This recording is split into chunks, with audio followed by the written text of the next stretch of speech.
Hi, YouTube. Of course.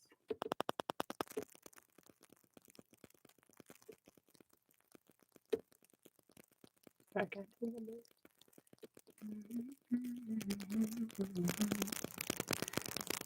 This is a little bit more interactive today. I want to be at least. I want to make sure that it's more than just the ones that I know. Like, I want to make sure that any questions on things are able to be answered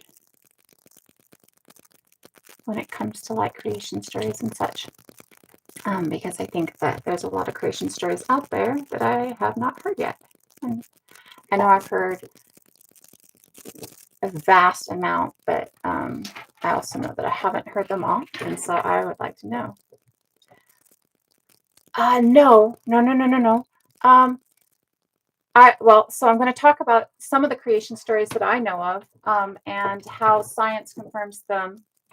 And I wanted to, I know that there are things that I haven't heard of, and so, if there are creation stories that you have that don't seem to follow along science, I'd like to be able to answer that kind of, I guess, is the best way to put that. A little bit more interactive than typical, just because it's, there's more questions and comments, right? So if you're new to my space, I am a Widda. I'm a scientist. I study the start of humanity, and I study pre-colonization, what different areas were, and help people connect. Help people connect to Eurasian groups, not to Turtle Island groups, just to be specific. And usually we talk a lot about paleoanthropology, and that's a lot of what this topic is today. This topic is today a lot of paleoanthropology and what paleoanthropology kind of teaches us about our creation, how we come to be on the planet.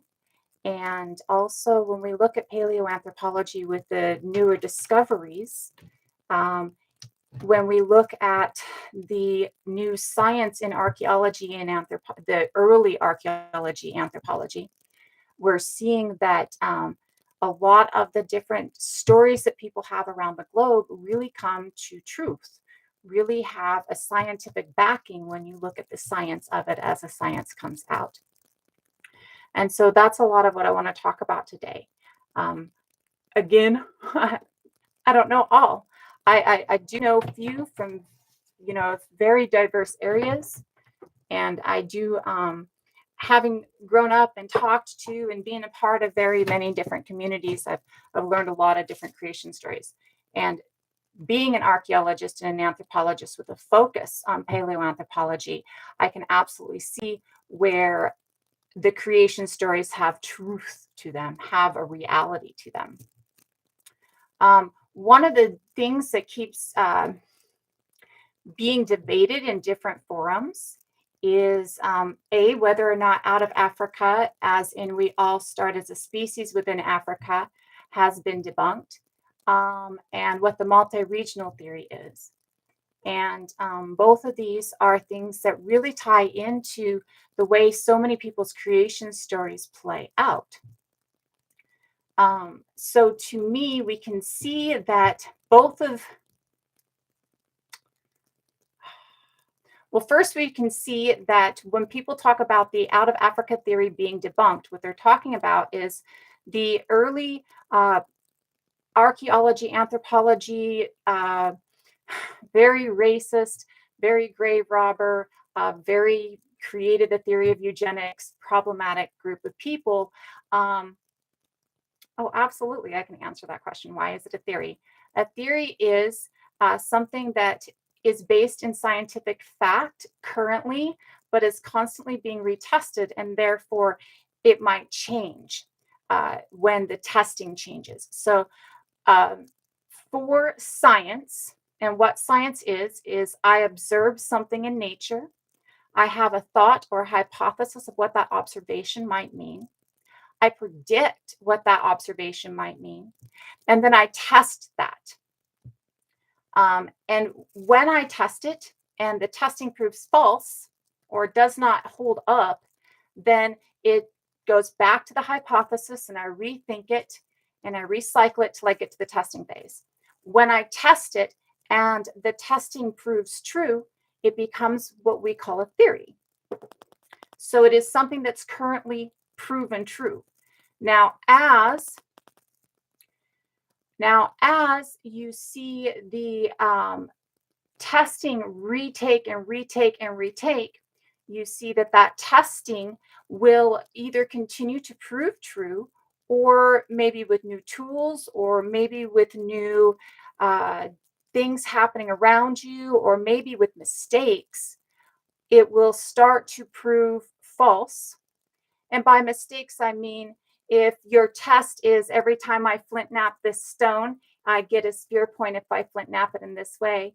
And maybe you make a mistake and you flint knap and it breaks, but now you've got a different style of point and you go, oh, ho, ha, ha. So when the theory proves true as it's worked and worked and worked through each time with testing, it stays as a theory. When a theory, the testing fails and it no longer works, then that theory is no longer a valid theory. It becomes a debunked theory. The theory of race has been debunked. The reason that the theory of race has been debunked is because, like many sciences that we know from a Western standpoint and a Western ideology standpoint, those theories of race came from a very eugenics, racist thought process, right? And so, first of all, as people of color and as Indigenous people are able to move into different spaces and different sciences, we start to see different understandings pull in, right? And when we start to see those different understandings pull in, we see that those different understandings, thank you, Elohim. We see that those different understandings will change how things work. So that's how the out of Africa theory got debunked as the original out of Africa theory, and also how the theory of race gets debunked, because the theory of race was created in that eugenics artistic almost thought process, with not a whole lot of scientific tool. And when we start to get DNA, we can now see that there's more genetic diversity within primary populations than between primary populations, which means you're more likely to be more genetically diverse with your next door neighbor than you are from somebody in an entirely different country, even though you are both primary members of that population and have been there for 100,000 years. Or nobody's really been anywhere for 100,000 years except for a couple spaces. So maybe instead, 40,000 years. But when we look at the out of Africa theory, the idea of Africa as the start of our species has always been understood. When we're looking at the old out of Africa theory, the old out of Africa theory states that half of the population of Homo sapien leaves Africa roughly 150,000 years ago. And as they leave Africa 150,000 years ago, they isolate from Africa and therefore become two different races, two different almost species, almost like they've adapted differently. And this is where we get to this incorporation of the theory of race, and why the old out of Africa theory is racist, is because it says that having light skin might mean that you have certain traits, and having dark skin might mean that you have certain traits. And I don't mean phenotypical traits or genetic traits. I mean traits like presence or lack of intelligence, presence of strength or lack of strength, sports prowess or lack of sports prowess, whether or not you can feel pain. So that idea that leaving Africa at 150,000 years ago is everybody outside of Africa versus who's in Africa really doubles down on that racist thought process that there is this division between us. As we're looking, we still know that our species currently, to our understanding, starts in Africa as Homo sapiens sapien, or Homo sapien. Sapien sapien is who we are today, wise wise. As Homo sapien starts in Africa, we are learning new things about how that start happens that shows us as much more diverse of species start than we have initially thought. At roughly 150,000 years ago, we move up into the Levant area, right above Egypt, really not so far out of Africa. We move down a bit into the Arabian Peninsula.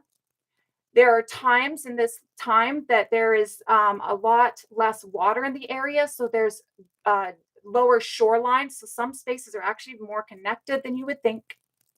The Red Sea is like a marshy area, anyways. That's the whole weird thing about the parting of the Red Sea is it is a marshy area, anyways.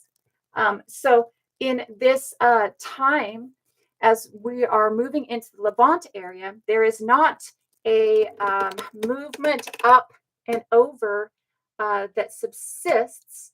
What there is this kind of, so in Africa, in South,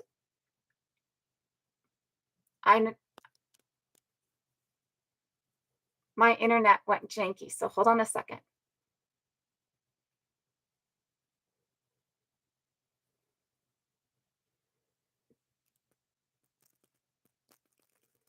I want to make sure that it is staying right, but I've been having a problem with my phone today, both of them, so I don't want to lose you guys. So I am going to get to the multi-regional. So yes, my internet does get a little bit spotty, and I'm going to take it back a little bit just to make sure that I cover anything that got lost. And anybody is absolutely welcome to come in here and talk about theories of race and talk about how the oppressive tactics of people who are trying to keep everybody else down have come into play over our history. I'm always down. I'm always welcome, or always willing to go in and talk to people about it. I'm very, very cautious about my safety and my boundaries. I don't do well being yelled at all. I do not become a nice person when I am yelled at. And my ability to stay rational and calm, well, not rational, I'm always rational, but my ability to stay calm and not put you in a place I have gets lower when I'm yelled at. So I'm very cautious about my safety in online communities. Anyways, but it's always welcome, the intercourse and discussion and exchange, especially when we look at the ways to overthrow or not, the ways to change and get rid of the oppressive tactics that we all deal with, right? So when we look at sapiens development, currently to our knowledge, sapien is, my internet went spotty again. I'm going to give it.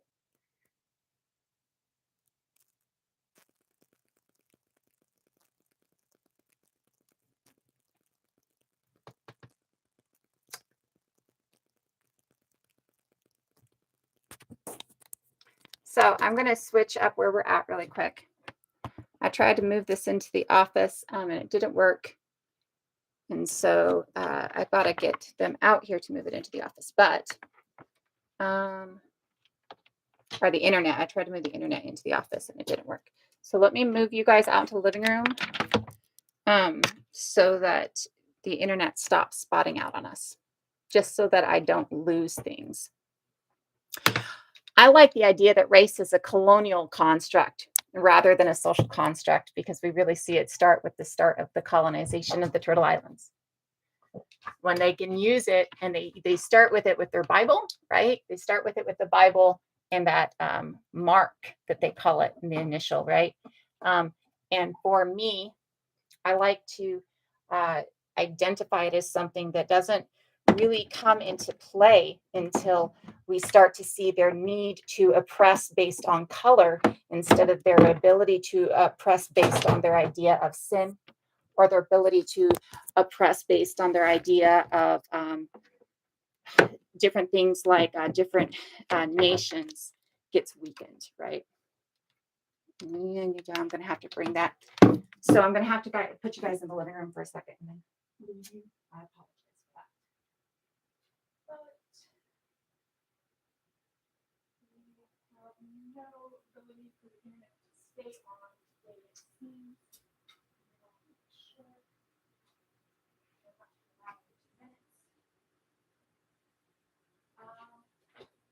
I do not have a single board booster. The phone reception in our apartment is kind of video apartment is kind of spotty anyways. And the internet has been kind of weird problematic. So I'm gonna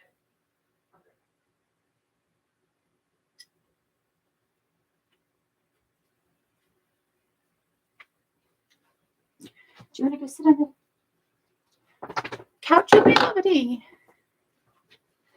Let's go sit together on the couch.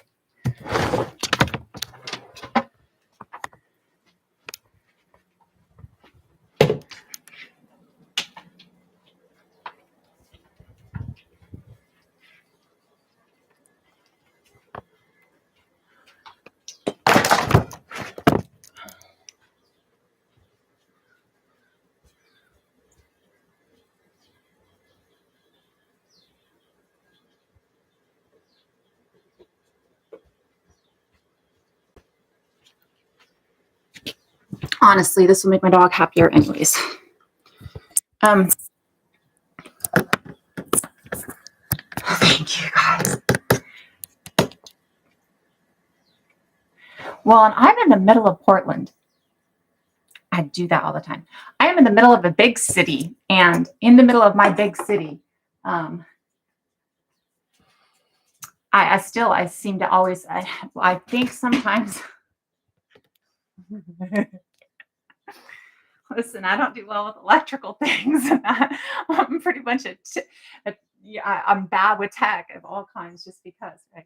So I just figure it's that. My phones are always spotty. My phones are always problematic. My computer, it's always been like that. But anyway, I just figure it's growing up backwoods and off grid and having no electricity for the vast majority of my life. Electricity's like, yeah, fuck you. We don't want you no way.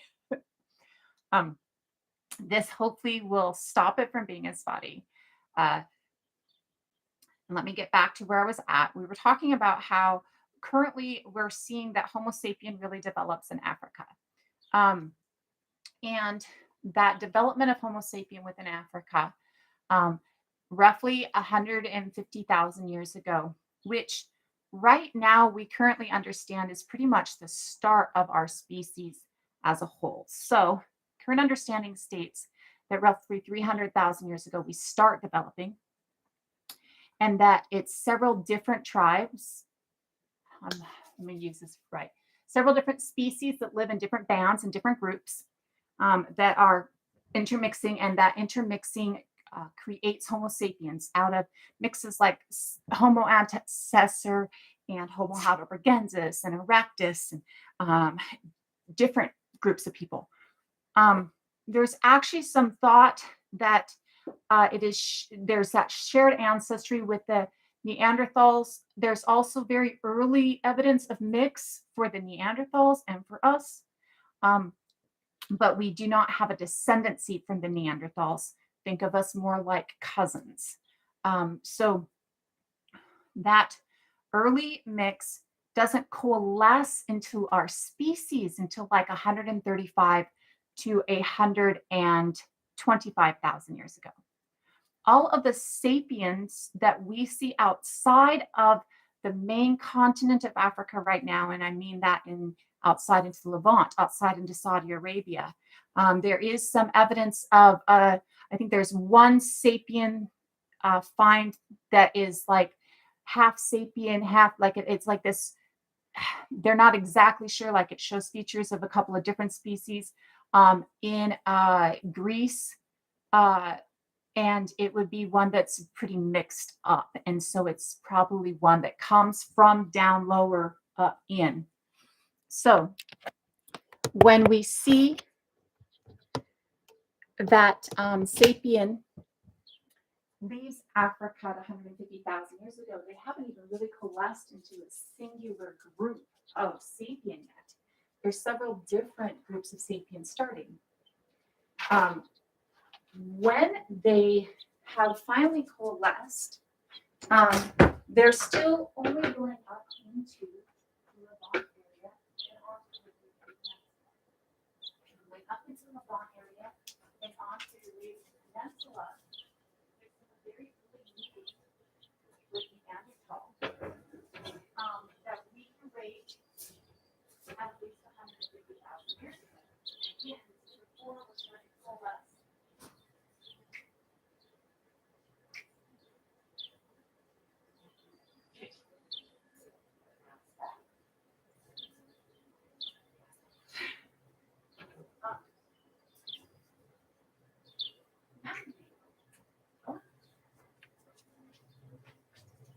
When we see that movement out at 150,000 years ago into that area, we see them staying in that area and not going much further out of that area.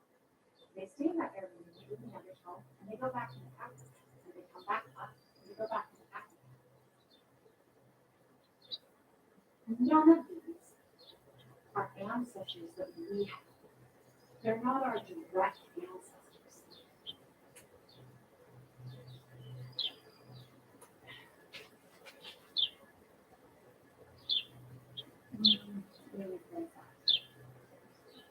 None of the finds that we see further from this area, because I think there's some, like I said, there's that kind of mixture within Greece a little bit earlier, and there is a couple of sapien, there's always sapien just outside of the Levant area, just up north, at like 100,000 years ago.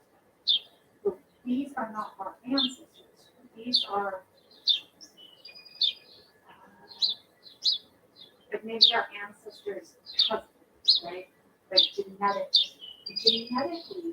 the last common ancestor, the last group that moves out and starts to move across the globe from this area doesn't happen until 50,000 years ago.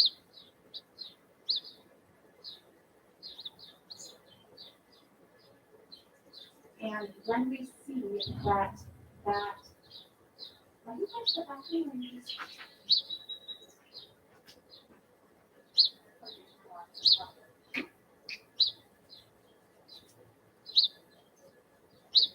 somebody's not at the house?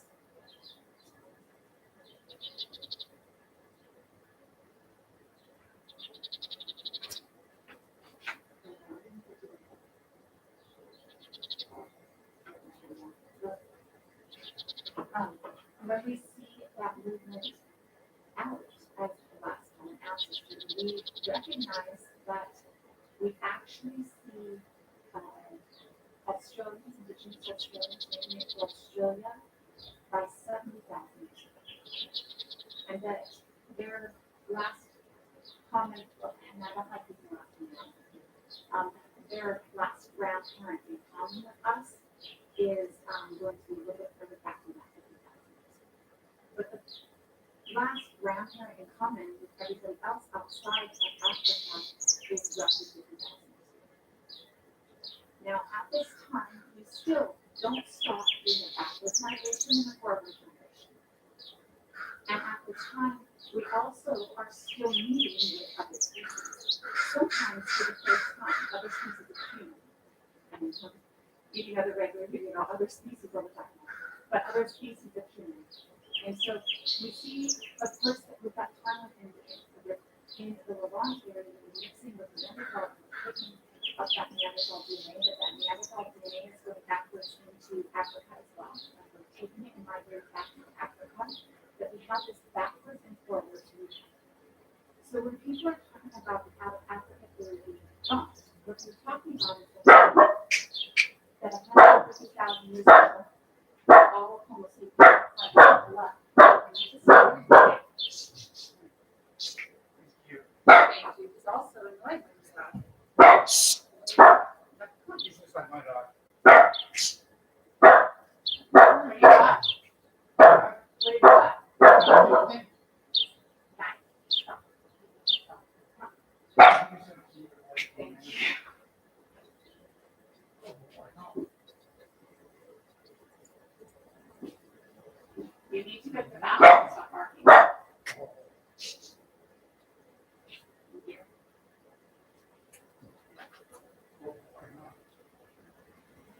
when we see that time out and back in and back out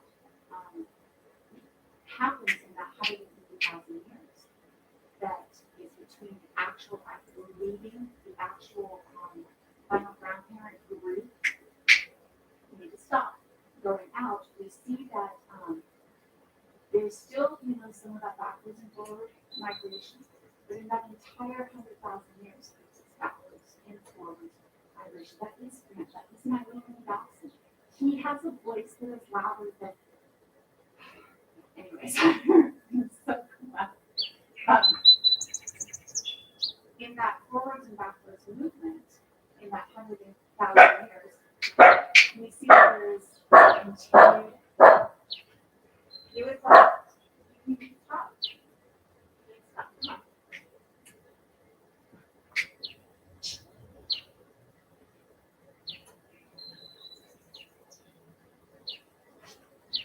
That continued movement back and forth continues. Like there's no time.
But that there's not only a chance to develop separate adapted populations, or populations that have adapted so much that they have become distinct races or distinct subspecies or distinct anything else really genetically. Now, when I say that, I must remind that we absolutely have unique DNA in different people.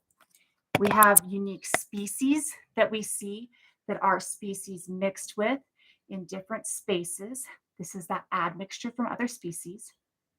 Because just like we never stopped migrating between Africa and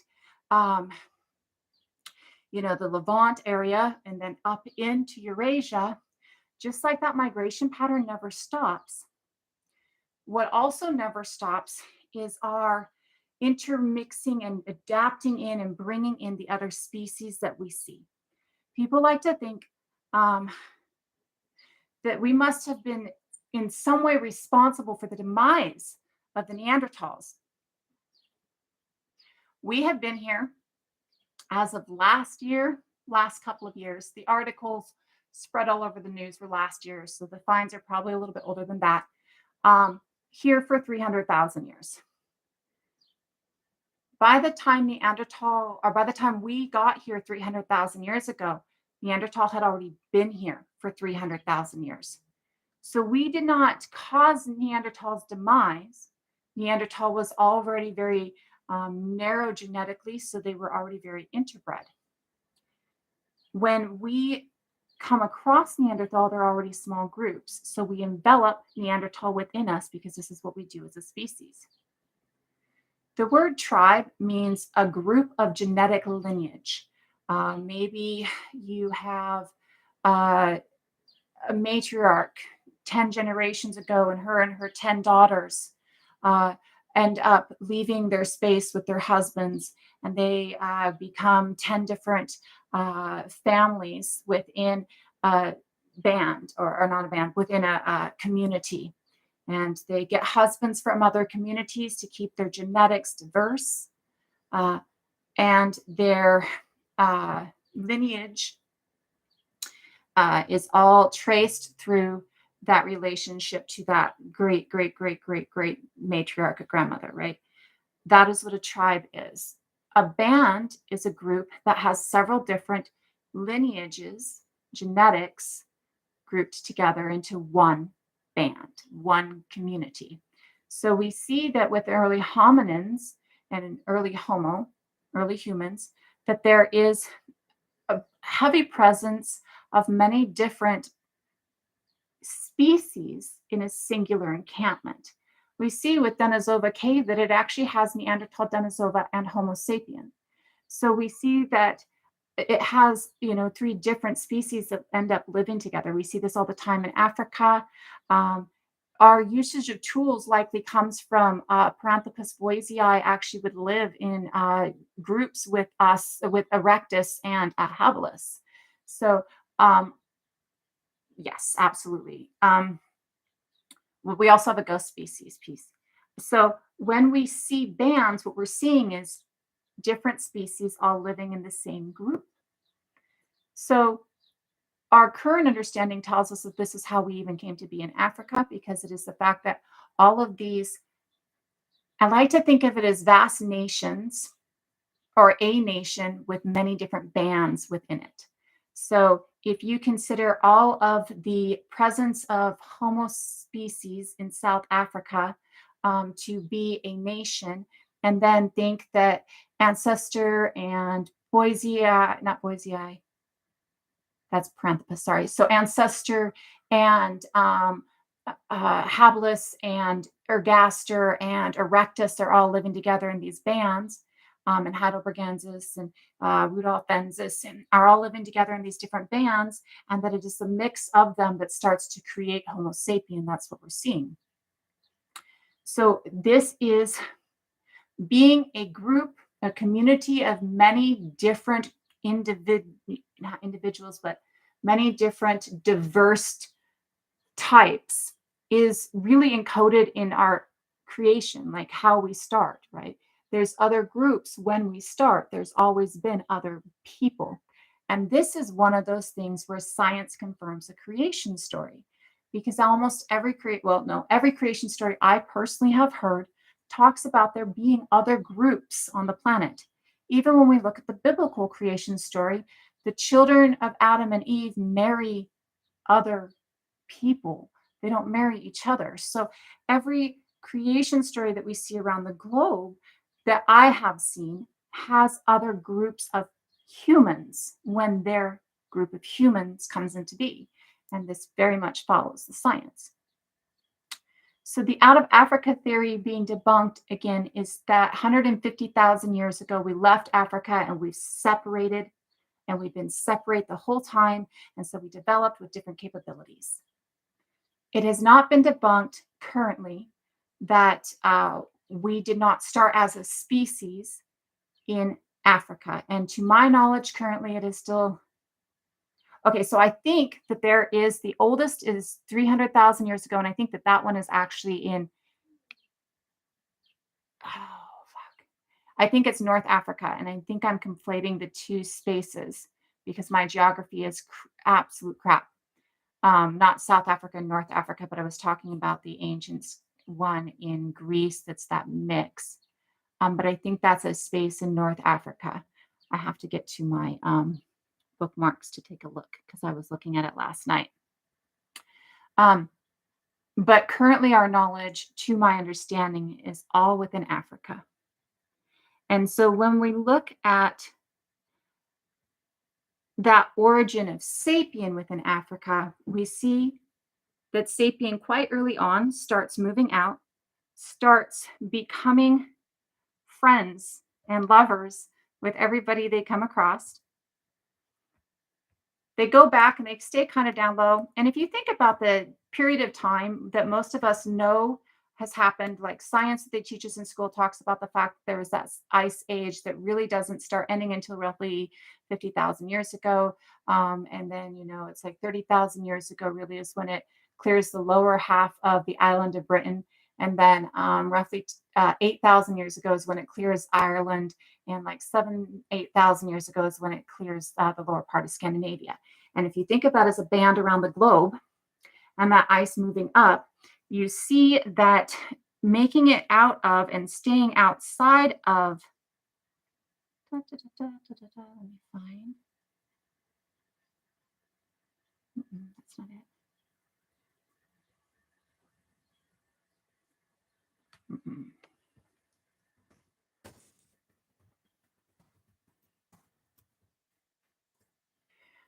When you find,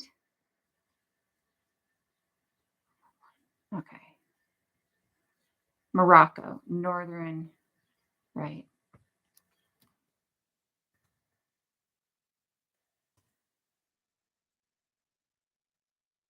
Northwest. So the oldest that we have is 300,000 years old, and it's in Northwest Africa. So it is this constant intermix within Africa. And that one, as I was saying, it's got some Neanderthal markers to it, but it hasn't given us an idea, or it's not something where we think that it means that we're like descendant from. We've kind of debunked the idea that Neanderthals are our ancestor, Tall are our ancestor. We know that Neanderthal is a cousin. So, and that's what we're going to talk about next. So when we debunk the out of Africa theory, that's what we're debunking. Not that we came from Africa as a species, as Homo sapien. We know that as we move out, that we intermix and love other species, right? So when we're looking at that, what we're seeing is that we go into the Levant area and we mix with Neanderthals. Everybody in Africa has Neanderthal DNA except for two different populations, the Oyo population of West Africa and the Kwe population of South Africa. They have three ghost species in them. Ghost species are species that we see the fingerprint of them in our DNA, but we do not see the species as a whole in the fossil record. We don't have a genome of the species. We haven't gotten DNA from a fossil that matches that.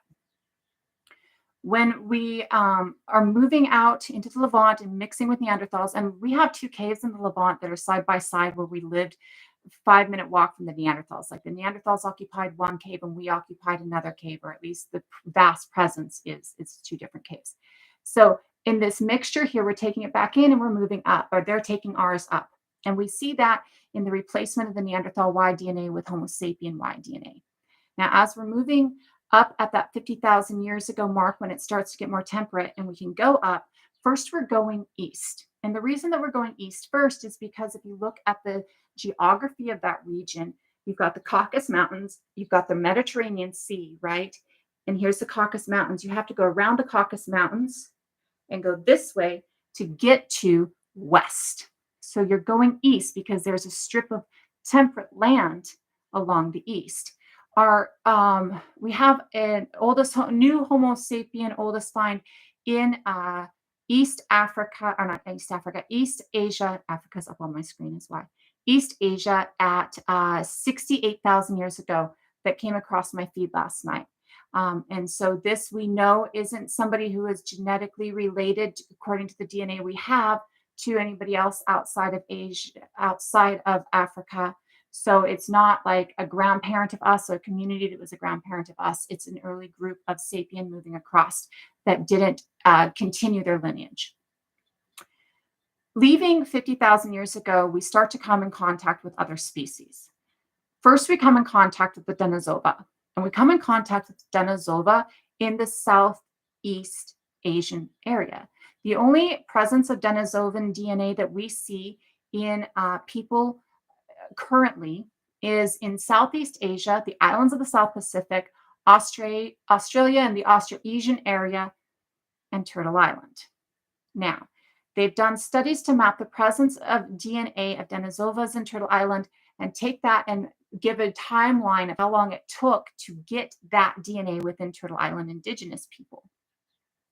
There's 0.02 to 0.03% Denisova DNA in Turtle Island indigenous people.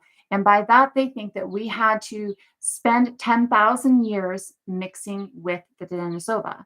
This comes because when two separate species are trying to breed, most of their offspring don't make it to, they're not viable. So they don't make it out of the pregnancy. They lose most of their offspring. And then the offspring that they don't lose are very often infertile. They don't have the ability to, I have to plug in my computer. I didn't realize I didn't do that. They don't have the ability to breed. We see this when we see donkeys and mules, because donkeys and mules have a last common ancestor of the horse, or not the horse. I'm sorry, not donkeys and mules. Donkeys and horses have a last common equine ancestor. And that last common equine neurodivergent sex. That last common equine ancestor of donkeys and horses gives donkeys and horses to breed, but most of the time they don't have a viable child, like it doesn't make it through utero, or it maybe only lives to 1 or 2, or it's absolutely infertile. Every like 500 live mules, you'll get one that's fertile. This is what happens when you have cousin species breeding with each other. They have the ability to breed because they are cousins. They have a recent last common ancestor, but they don't have the ability to have a whole lot of children that are able to pass on their genetics or to have children themselves. This is what happens when we meet with our cousin species, and what happens with us with Neanderthal. Most of the babies that we have with Neanderthal and most of the babies that they have with us aren't able to carry on the genetics. They're not able to have babies themselves, not even with two that are mixed, right? So we know that this means that they're two separate species, because we know that when something is one species, that they are able to mix with no problem, right? That they're able to breed together with no problem, that sometimes people are infertile. But if you put two people together and one is infertile, the other one can still go and have a baby with somebody else who isn't infertile. And that infertility has to do with a variety of different things, right? So this is how we can tell if something is two separate species, whether or not they can breed easily, or a single species, because they can have all the babies in the world and populate the globe. So when we look at that, we can tell how long Turtle Island indigenous people spent with the Denisova. Roughly 10,000 years in the lower eastern part of Eurasia. By this point, they have picked up Neanderthal DNA and they have picked up Denisova DNA. We talked about those 3 ghost species that we see within within Africa, and the 2 places that don't have Neanderthal DNA, but they're not our only ghost species. We see 2 more ghost species. We see a ghost species in indigenous Australians, and we see a ghost species in Turtle Island indigenous people. We know that 10,000 years is spent in Lower East Asia picking up Denisovian DNA. Current studies are being done that are showing that a theory that many of us have had, especially those who know Turtle Island indigenous histories and stories and origin stories, have had for a while, and that's the Lower Pacific Passage. And that is that island hopping along the South Pacific. Many people along the Western seaboard have boat stories as origin stories. And the boat stories of origin stories along the Pacific Ocean, the western coast, are both in North and in South America. So these boat stories going across aren't just the Kelp Highway that has been talked about recently as well, but they are also along that South Pacific route, right? one thing that many people don't understand is that the islands of the South Pacific are along a volcanic ring that is called the Ring of Fire down there. And the reason that it's called the Ring of Fire is because it's all a volcanic shelf. And so those islands come about and disappear and come about and disappear. They recently had in the news how they discovered a lost mythical continent. And what it was is there is a continent in the South Pacific that has been talked about and was around and documented a few hundred years ago. And that people were like, oh, it doesn't exist because we can't find it. And they finally found it. It's just an island now because it is sunk. Um, it's not Atlantis, but like it's still that lost mythical and sunk in space. So this lower passage, our earliest current documentation of Homo sapiens in Turtle Island is 33,000 years ago, and this is in the southern tip of Mexico, in a cave in the southern tip of Mexico. So that lower Pacific Passage coming over puts them in probably southern Turtle Island first. Now, as they're moving through southern Turtle Island, they come across something else that we have understood now. Again, they have a ghost species in them. Where does this come from? We have the Cerruti mastodon find in San Diego, California. San Diego's California, right? In San Diego. And the Cerruti mastodon find is 130,000 years old. And it is processing of bones, of mammoth bones, juvenile mammoth bones. It's processing when the bones are fresh. Those of us who have any idea of what it is like to live in a hunting culture, especially when you have large predators in the area as well as large prey in the area, know that if you kill large prey, you want to get it out and take it home. Take as much home as you can and get out of that area before the large predators come along. And so when you look at that, what you're seeing is that this Cerruti mastodon find is hammerstones and cobblestones. Cobblestones, one second. Where are you whining at me from? Are you whining at the door for your dad? Pardon me, guys. You're not getting food. I don't know what you think you're getting. Get out of my kitchen. It's a toddler. Seriously, my dog is a toddler. He's sitting in the kitchen whining at me. Anyways, apologies. The Cerruti mastodon find is cobblestones, which is a flat stone that you place on the ground. You place the bone on top of it, and you take a hammerstone and you break this open. These are as old as the Oldowan-Tool complex, Paranthropus boisei. And come here and stop it.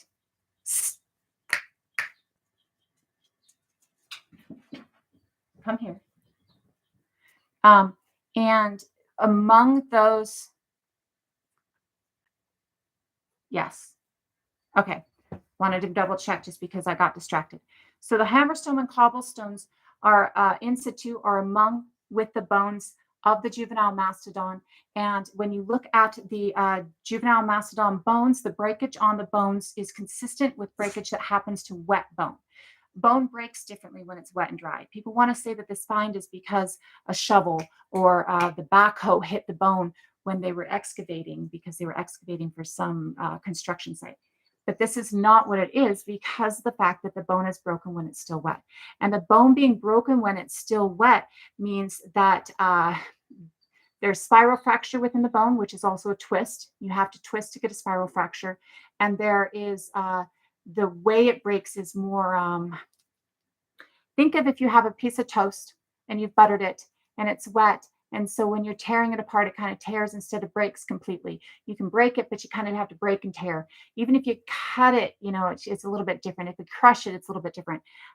As compared to a piece of toast that's been left out for days. You can break it, no problem.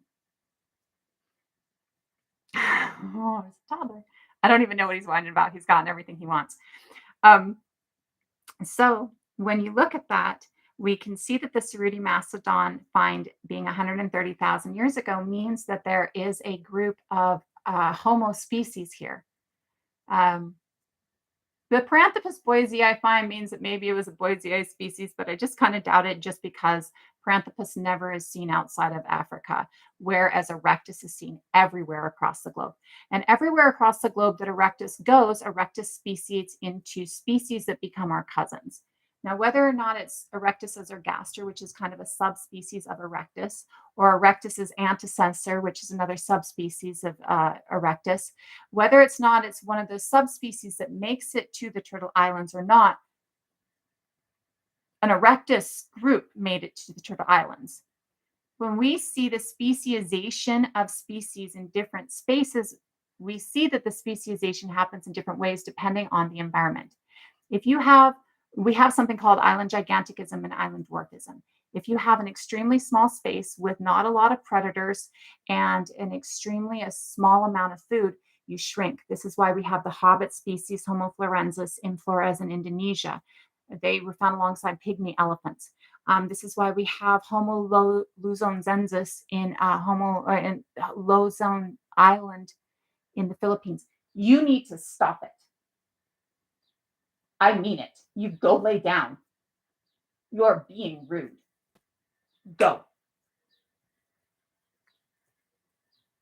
No, you're being rude. Would you like to sit here with me? You can. I love you, but you cannot sit there and high pitch whine at me for an hour. It's not okay. You've been given everything you want. Come here. Apologize. I know you guys can't hear him. Thank the good goddess, but I can. It's this high pitched little whine that he does through his nose, and it makes me insane. So when we look at the other species that have come from Homo erectus, when they've been in space that is really small and without a lot of food and without a lot of predators, they have shrunk. This is what happens to every species. When we get to space that is large, and so there's a lot of room, and we don't have a lot of us, and when we get to, and this is all species, when we get to space that have a large amount of large predators, right? A large amount of things that are going to try and kill us that are big, or even just large predators, right? Big things trying to kill us. And there's a large amount of food. We tend to grow. We tend to get big. This, to me, confirms many of the origin stories or histories within Turtle Island that talk about giants. To me, this is the ghost species that we see within Turtle Island indigenous DNA. Now, I can't say that there have been studies that prove this yet. We don't know who the heck Cerruti Macedon find was, the Cerruti find was. We have no clue. I personally think we're looking at maybe Homo cerruti, right? Like, I personally think that we're looking at, and well, we know that they had to have been another species of Homo erectus. That's a given. That is something that is accepted. What we don't know is what they looked like. But we do have finds of gigantic skeletons between 7 and 9 feet tall. This is what giants are, between 7 and 19 feet tall, not like over 15.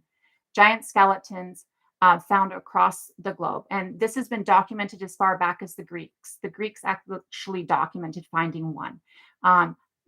There's 27 that have been documented as being found across the globe throughout history. The vast majority of them, I think over 20, are found here in the Turtle Islands.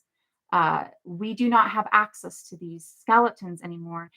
Those that were found here in the Turtle Islands when excavated were grave robbed, right? They were taken home by some archaeologist who was doing a study on it and decided that he was going to put it in his basement, or, you know, just somebody who was putting it up for show. And so we don't see that it's something that we really get, we're going to have evidence of unless we can actually find one as we're, you know, currently, you know, destroying the planet anyways. So, because it isn't, unfortunately, in the act of destruction that we are finding bones within the Turtle Islands, right? It is in the act of construction. So when we're looking at that, to me, this is that ghost species that we see in Turtle Island indigenous DNA. So let me go over again what we see in Turtle Island indigenous DNA that we see everywhere. We see Neanderthal and we see Homo sapien. They are absolutely a group of Homo sapiens. They absolutely start with the same species as everybody else. We all start together, you know, like we, you know, maybe a group of 300 people, right? Like we all are a group of 300 people that started together in a big community between 7 and 9 foot tall. The tallest is 9 foot. And giganticism still exists within us. We still see people who have giganticism that are between 7 and 9 foot tall, actually. So we actually do see that actually happen within our species. And most of us, especially if we are indigenous, know that a lot of the plains nations have extremely tall men. Like there were men well over 6, 7 foot tall in the plains nations. Um, so when we're looking at Turtle Island indigenous DNA, we're all Homo sapiens. Everybody's a Homo sapien. But we've added in a little Neanderthal, like everybody else around the globe, except for the two populations in Africa that have not, the Oyo and the Kwe. Um, and then we, being the unique, beautiful things that we are, have Denisovian, which we only see within Southeast Asia slightly. And then the majority of it is in Australia and the islands of the South Pacific. And then we also have a special, unique, don't see anywhere else on this planet, ghost species that is only within Turtle Island indigenous DNA. So these, like indigenous Australians, we have 4 species. We are a combination of 4 species: sapien, Neanderthal, Denisovian, and ghost species, right?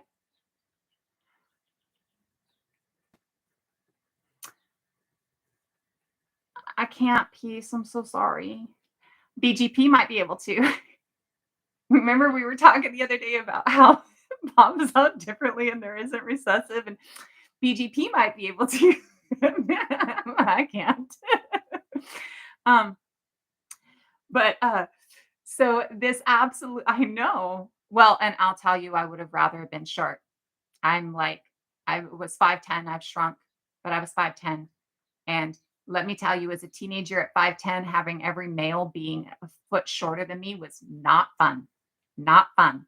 Because boys don't get their height until later usually. And I remember being in treatment for addiction and standing in a circle with all the counselors and all the other girls in my group. And literally, I was a head taller than both of the counselors and every girl in that room. I felt like a giant. Um, so when they talk about our DNA, we absolutely see that species wise, that we have other DNA within us. So for me, this is where the multi-regional theory comes into play. I do not believe that people in different spaces on the globe are distinct species. I don't believe that for several reasons. I don't believe that because we can mix with each other, we can breed with each other easy as pie. And I don't believe that because personally, I don't want to give racists more ammo, right? Like, I see no evidence of it, first of all, right? Uh, and if I saw evidence of it, no matter what it was, I would figure it out, right? Or not, no matter what the evidence was, but if I saw evidence that disputed what I was thinking, even if I don't like what it states, I'm still going to check it out, right? But I haven't seen evidence that we are separate species in separate spaces, right? That indigenous Australians aren't Homo sapiens, instead, they're a ghost species, Homo australis, and that indigenous Turtle Islanders are, instead of being Homo sapiens, they are Homo Turtle Island and, Homo africanus and Homo Europe, right? I have not seen any evidence that shows that we are different species. All things actually show that we're the same, species, and not only that, that race doesn't exist, right? And race would be the next closest thing to species. So I don't see any evidence of that. What I do see evidence of is different species coming into play around the world and speciating from Homo erectus around the world. And when they speciate from Homo erectus around the world, being enveloped into us as we move along. And I specify with enveloped because this is not colonization. I've seen articles call our migration out of Africa colonization, and that is not colonization, it is migration. Colonization is when you instill a foreign government in an occupied space. That is colonization, instilling a foreign government in an occupied space. This is not colonization. This is migration, right? Immigration is if you're moving into a space that is occupied by another group of people and you are not the majority party. So you're not taking over your government, you're just moving into space that's occupied by other people. Migration is moving into space that is not occupied. So To me, it is at most immigration if it is already occupied space. So, say we come across the Denisovans, this is immigration into their territory. It is not colonization of their territory. We are not putting our government into play over theirs. There's no evidence of violence between us and Neanderthals. And all evidence of violence in early Homo sapiens, like there's 2,000 skeletons or finds that we have prior to 10 to 15,000 years ago. 10,000 years ago? 10 to 15,000 years ago. I'm going to 10 to 15,000 years ago just to stay on the safe side. Um, we have roughly 2,000 skeletons of sapiens and Neanderthals and everything, right? No, I think that study she did specifically on sapien. So roughly 2,000 pre 15,000 years ago, Homo sapien skeletons are finds, fossils, not whole skeletons, usually just pieces of skeletons. And out of that 2% have evidence that could be mistaken as violence or could be interpreted as violence, not mistaken, could be interpreted as violence. And what I mean by evidence could be interpreted as violence. If you die because a rock falls on you or because I hit you in the head with a rock, it's not going to be something that somebody else is going to be able to really distinguish 2,000 years ago or 2,000 years later, 10,000 years later, 50,000 years later, right? Unless I find you in a rock fall, right? Or, you know, find you and the person and their head, hands are on the rock, right? It's not really something that I'm going to be able to distinguish. Evidence of actual violence that you can't dispute is an entirely different thing. So, when we're looking at these skeletons prior to 15,000 years ago, we're seeing evidence that could be violent or could not be violent, and it's only 2% of the population. Roughly 15 to 10,000 years ago, we see an increase of that violence by like 20%. Like we start finding skeletons in masses, we start finding mass graves, we start finding people bound hand and foot and killed. We have a evidencing or a find in Kenya that's like 10,000 years old of a obviously pregnant woman sitting in a cross-legged style on the ground with her hands bound and her legs bound and killed. So we see that evidence of violence having this marked increase of prevalence and indisputability, right? Like it's absolutely, there's no mistaking it for anything else. It's absolutely violent. Mind you, before this, we see evidence of extensive medical care. We've talked before in here about the 31,000 year ago full foot amputation in Borneo that shows better medical care than we give today in an amputation, right? And it also shows knowledge of the anatomy to be able to do it. It shows that they used an obsidian blade because it cut between the cells of the leg, which you have to have an obsidian blade to do that. It's the only thing that does that because it can be sharpened so fine. It shows that they had knowledge of anesthetics and anesthesics because you can't do a lower limb amputation without anesthesics. Aesthetic. Anesthesics because it will kill the person. They'll go into shock.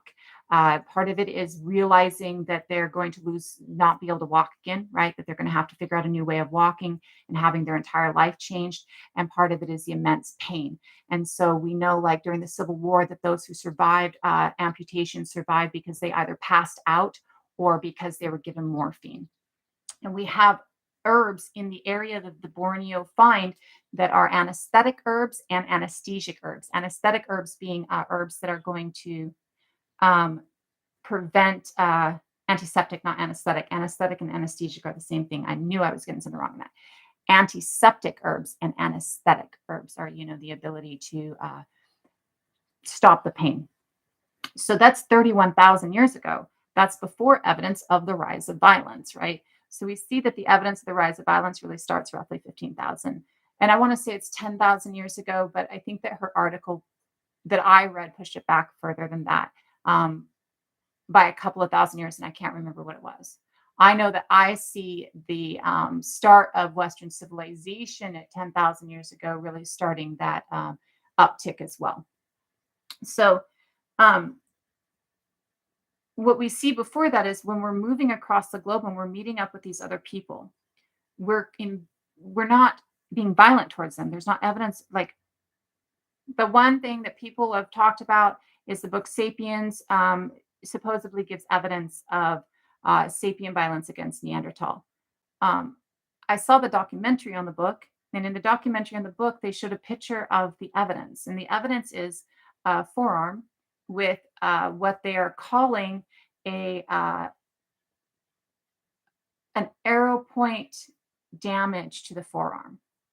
They say that it's because it's such a fine point or such a fine cut into the bone that, like, it's such a small point into the bone that it or small depression into the bone that it must be an arrow point, and that it's because it's an arrow point, it must be sapien violence against Neanderthal because sapiens are the only people to use bow and arrow. There's a lot of problems with this. You can get that fine of a cut if it's a fine cut with a spear point, just like you can with a bow and arrow point. Okay, you can. Just depends on the spears you're using. And there is thought that Neanderthals actually used atlatls, which are early, the precursor to bow and arrow. They're a spear thrower, which is also small, right? And the other thing is the bone itself.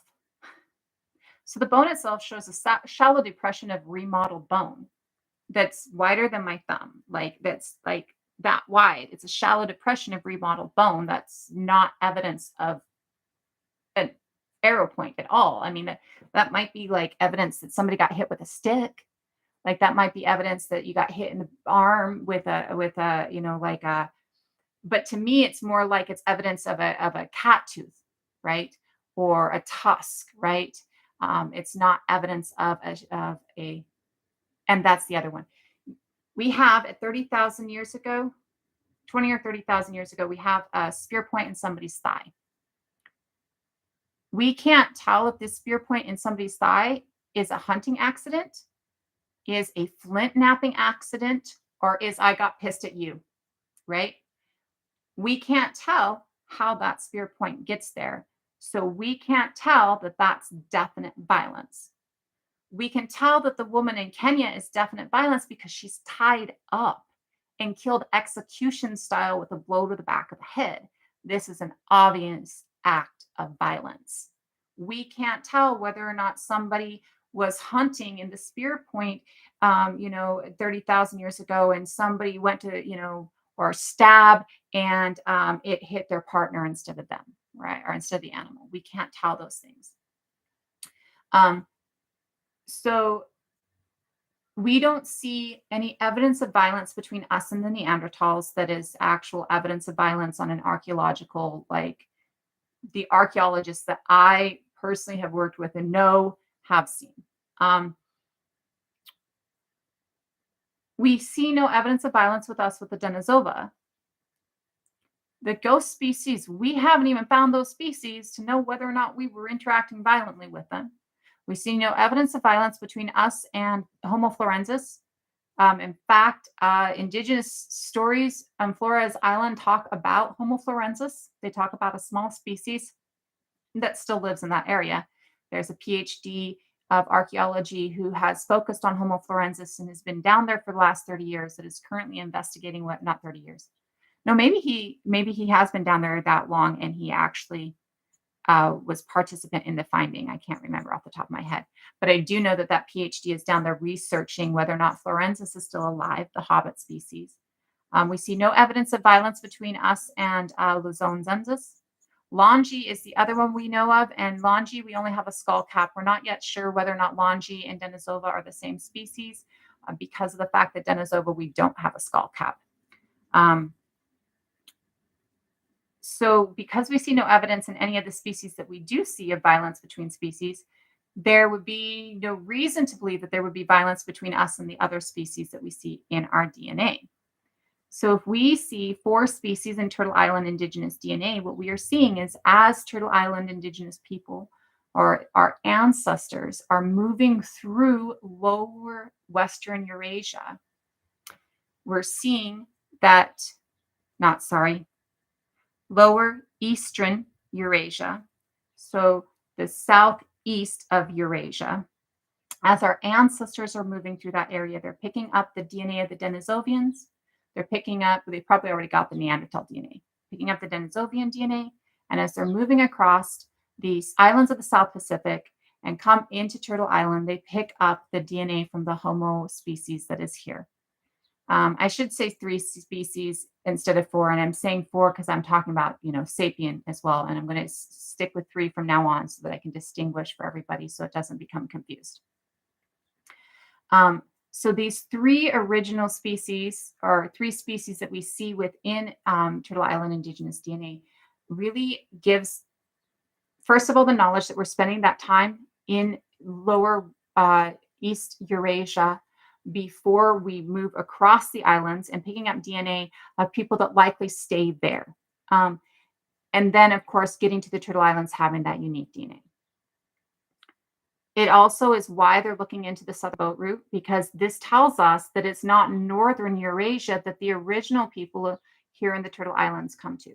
Current thought process is that there's possibly 3 waves of migration into the Turtle Islands, with the oldest being that 33,000 year ago find, which probably makes it to the Turtle Islands before 33,000 years ago, right? It's probably, yeah, I mean, that's the earliest evidence. It doesn't mean it's the earliest person here.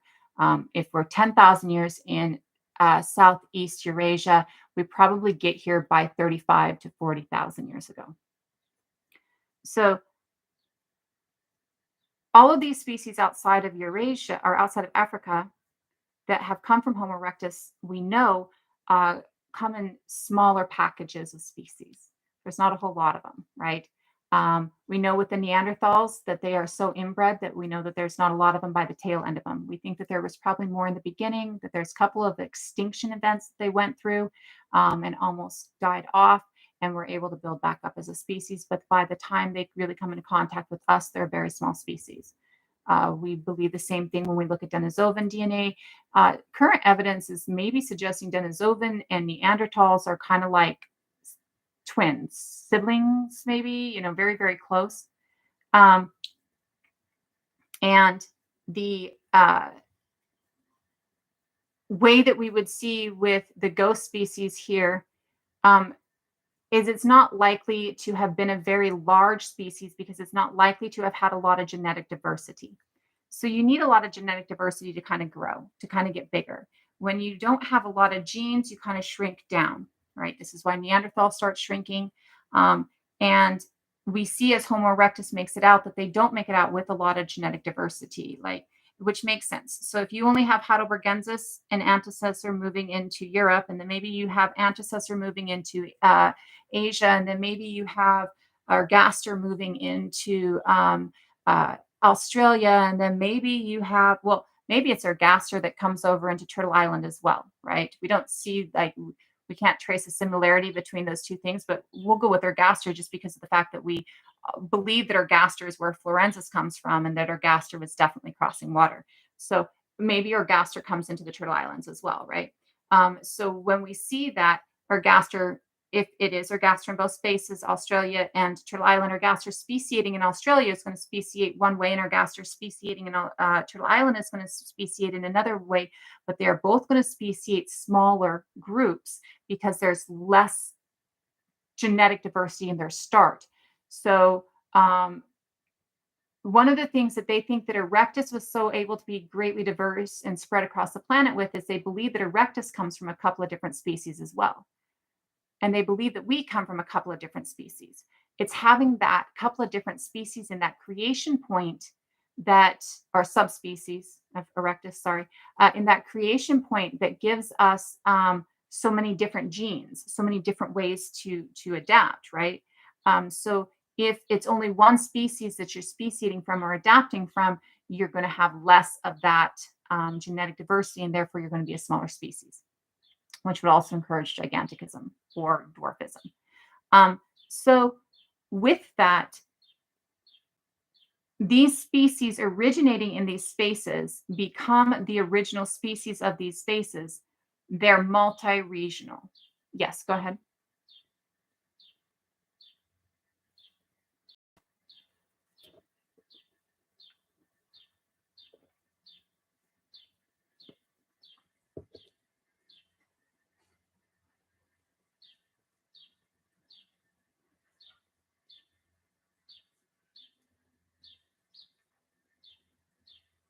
He's finally hiding over there underneath the pillow. This is what mini dachshunds do. Is the question about the early hominid? I'm waiting to make sure. You know, outside is really lovely right now.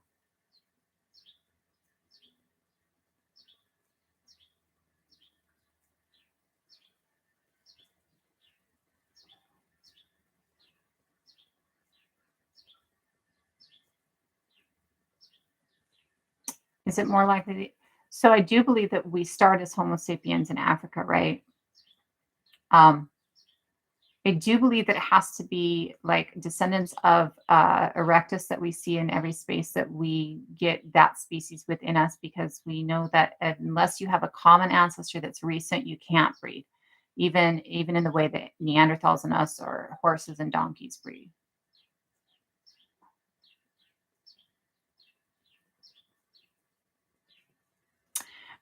So we have to kind of start in the same place as sapiens to be able to do that intermix, right? We can't be two different species to be able to breed with each other as easily, um, as well as to be able to breed with the other species that we came in contact with. We had to have that close common ancestor.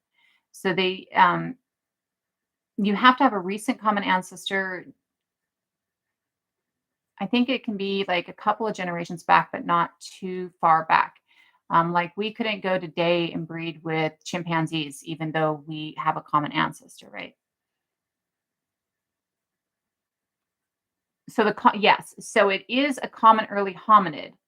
That common early hominid, well, but it's not hominid, it's a common early human, right? Because it's a common Homo erectus. It has to be that close. Like hominid includes chimpanzee, hominin includes chimpanzee. So hominin is separated into homo, or not homo,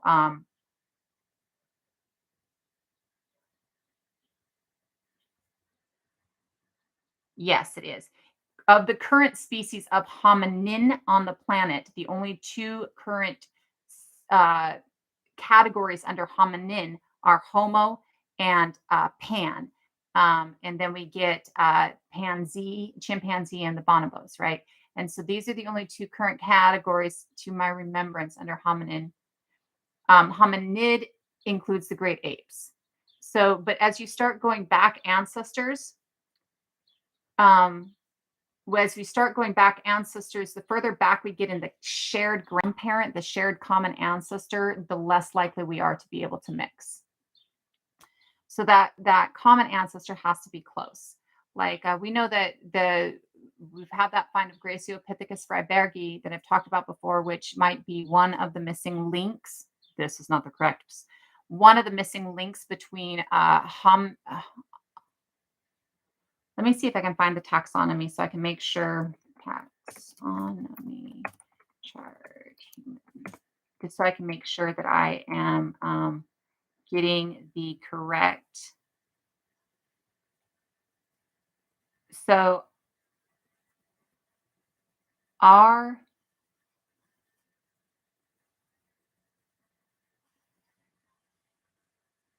human and chimpanzee.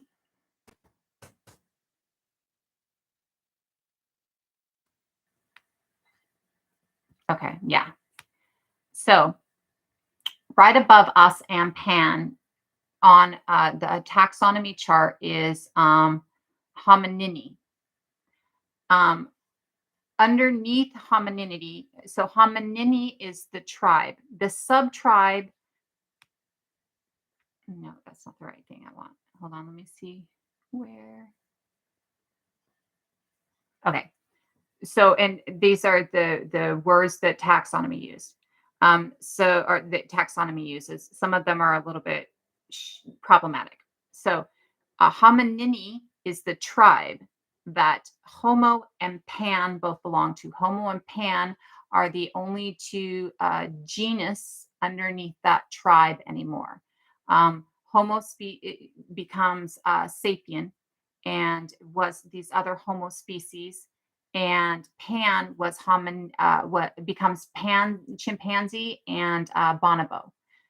So hominini is the tribe. Homininae is the subfamily, and gorillini. So homininae is a subfamily. The tribe for gorilla is gorillinini. It is not even hominini. So right.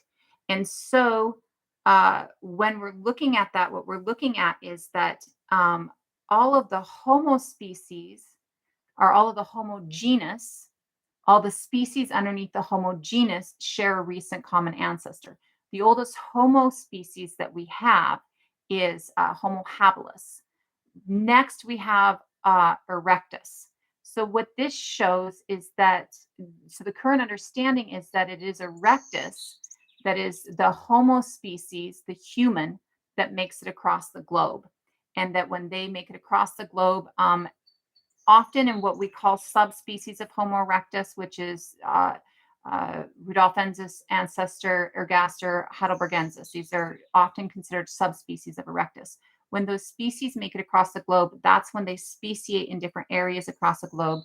So yes, some are prior to sapien, but some are at the same time as sapien. Okay. And many of them come into our species, right? But we're still sapiens as a species. So when we talk about mixing with Denisovan, we can look at Denisovan as having a common grandpa, like Aunt A and Aunt B. And Aunt A stays in Africa and Aunt B leaves Africa. And Aunt B has children and Aunt A has children. We're the children of Aunt A, and Denisova are the children of Aunt B, right? Yes. So the admixture is important because the admixture shows us what other species are on the planet when we're on the planet, right? What other species we come in contact with. And it also shows us the migration patterns and uniqueness of different groups. It does not change the fact that we are all sapien, and not only just sapien, but we're all sapien. So early Homo sapien doesn't have the skull shape we do. They have a skull shape more in line with erectus or Neanderthal. So their skull shape is more like this. This is the forehead. This is the spine. This is the back part of it, right? So with that early skull shape, we see that we have this skull shape roughly until like 40 to 30,000 years ago, I think, is when they decide that we have finalized the transition from this skull shape to this skull shape.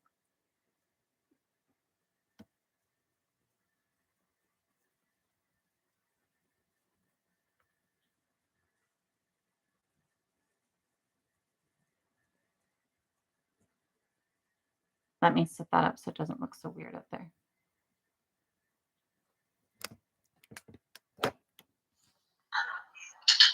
Hello, lovely.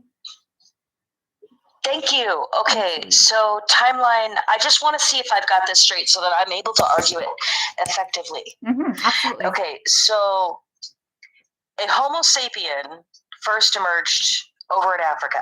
Yes. Right? And prior to that, there were other hominids that had traveled through the earth. These are not the people who are here today.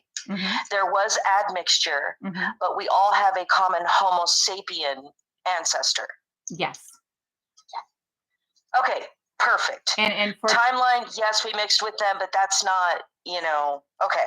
Yes. That doesn't individualize us as species. They're just admixture into our species. Because otherwise it becomes, well, it's a different race instead of or a different species instead of a different race, a new way to hate, right? And it doesn't anyways, right? But if we took it there, it would be, not only would it be false, but it would also like take it into another racial thing. Um, and timeline wise, we know that before we get to Turtle Island, we're in East Asia 10,000 years ago. And I want to be specific, or for 10,000 years, not 10,000 years ago, for 10,000 years. And I want to be specific with this. This does not mean that we have Asian ancestry, because so often they want to say, well, you're just from Mongolia, or you're from Siberia, or you're Asian, or you're Japanese, or you're Chinese, or something like that, right? Well, the people that were there then were not the Asians of today. Yes. Whole different group. Yes. That'd be like if I left, right? Like where I live, I left. And then the next person that moved in there started using my name because they live in the place that I lived. But yes. I moved. Okay. Yes. Yes. Now it could be, say we have a group of 30 sapiens. And this group of 30 sapiens, what is going on? Is living in that space, and 15 of them move on. The 15 that stay could be who becomes the Asians, and the 15 that move on could become the Turtle Islanders. That still does not mean that we're the same group or the same descendants. We are two different groups. We may have all started in the same group, but by the time we but we're not, like, they're not our ancestors, they're not our grandparents, they're maybe our cousins, if that makes, but no more or less than Australia's our cousins, than anywhere outside of Africa is our cousins.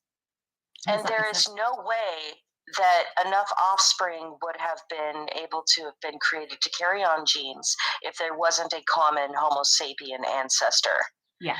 Amongst all Homo sapiens today. Mm-hmm. And that's the important part. And that's how we know it's not just like Homo habilis traveled the world and then we all evolved where we stood. So different species. Yes. Otherwise, we would look very different. Mm-hmm. There would be no admixture to change the way that they looked in the first place, to provide that commonality between us that is different from these species to begin with. Yes. Thank you. Yes. And we could not breed. We couldn't have babies. If we didn't come from the same Homo sapien origin species, we could not have babies at all. Like, if we can have a grandpa that's the same and have a couple of babies, but we couldn't. We breed like rabbits. Let's be real. Yes, we do. And we could not do that unless we were all Homo sapien. We can have some admixture, but we're all absolutely Homo sapien. And so that's strange. It's hard to understand for people to not, because without enough education, without the foundation there to understand, like, I know this because I had the only reason this makes sense to me is because I had a cat, and it was what's called a Bengal, not a Bengal tiger, but a Bengal cat. Those are, they're real expensive. And and what they do is they take a bigger cat, not a big cat, but just like I can't remember what it was, but it's a smaller, bigger cat, and they breed it with like a house cat, right? A particular breed of house cat. So it's complicated. Most of the males are born infertile the first few times. Like, if you get an F1 male, it's not going to be able to have babies. So that's like a mammalian thing. So that's the only reason I even understand that. So yeah, they wouldn't have been able to have babies without a common ancestor, an immediate common ancestor. And those are two forms of felines, and they're closely related and they look alike, but still their common ancestor is so far back, although close, that they can't really breed easily. Yeah. I think of it like, well, I think of mules, and I think of ligers and tigons. There's there's you can actually breed a maybe it's a donkey with a zebra, but it's the same issue. And I think of it with mules all the time because I grew up with horses. Like, I grew up, we trained horses and stuff like that. So I grew up a lot with horses, and so for me, it always reverts back to the equine. But then it is because they actually have donkeys are actually like a descendant of horse, like. And of course, horse comes from the Turtle Islands and is a backwards migration into or not a backwards, but is a migration into Eurasia over the last ice bridge, or over the ice. They're what made it over that ice bridge, right? Like, what they do to produce fertile males with the Bengals is they'll take the females who are usually, not always, usually born fertile, Mm-hmm. right? The felis one, which is just a mix of the big cat and then with the other, and then they'll take those females and breed them with other, like further down the line, they'll go usually another Bengal, right? Yeah. Like that's like a felis, been down the line long enough in enough generations to where they produced a fertile male, and then they'll be able to create a fertile male like a few generations in. But it's not the first, and I don't even think the second generation that are the males are fertile, and then the females have problems too. Yeah. I know with mules and ligers. So I think ligers are a lion father and a tiger mother, and tigons are a tiger father and a lion mother.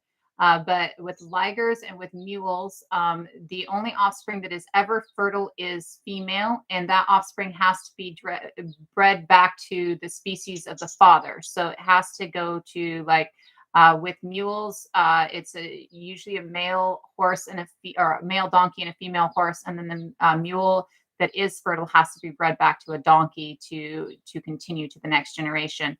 And even then, that generation is infertile. So like they haven't come up with a fertile mule yet. They haven't been So, able to.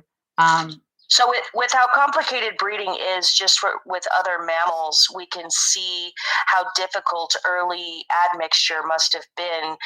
So it had to have begun with a common ancestor. The yeah, odds are just ridiculous. There's no yeah. way it would have happened.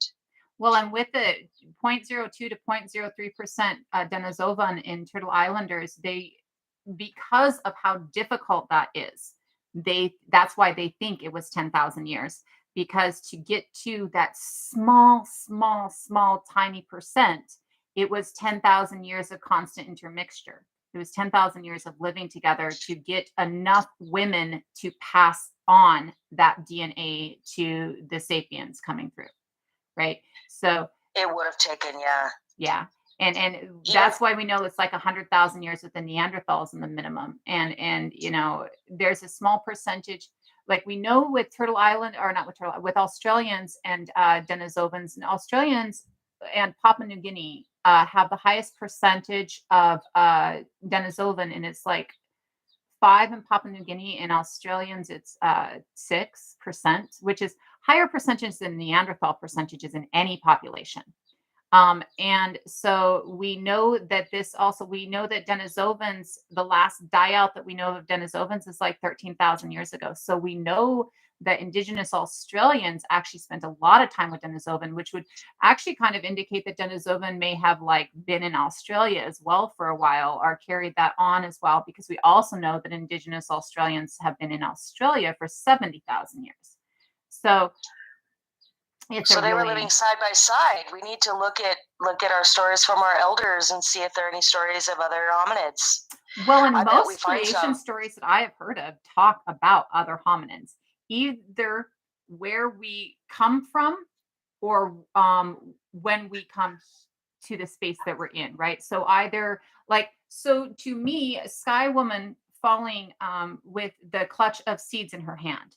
This indicates she's pregnant at the time she falls. She falls from a space, right? She falls from a space that has a tree and has somehow got her pregnant. So to me, this indicates that there's other people in this space that she falls from, right? And to me, like I was talking to somebody who was Quay, and they were talking about the Quay population, the Quay origin stories talk about there's other groups of humans when they start. Um, Pretty much like we hear with some of the Turtle Island indigenous stories that they remember the giants being here, and so they saw the giants as a different group than them. So this is again two different groups of human. Some talk about coming over here on boats from different spaces, and there were different groups of human that they left behind.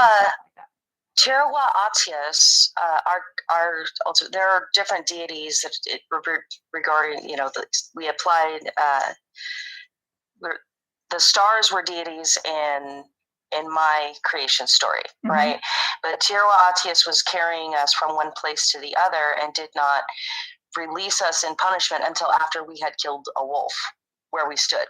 So that's kind of like Yeah. the Yeah. traveling always got to me. I was like, huh, that Where makes were we before? sense. Yeah.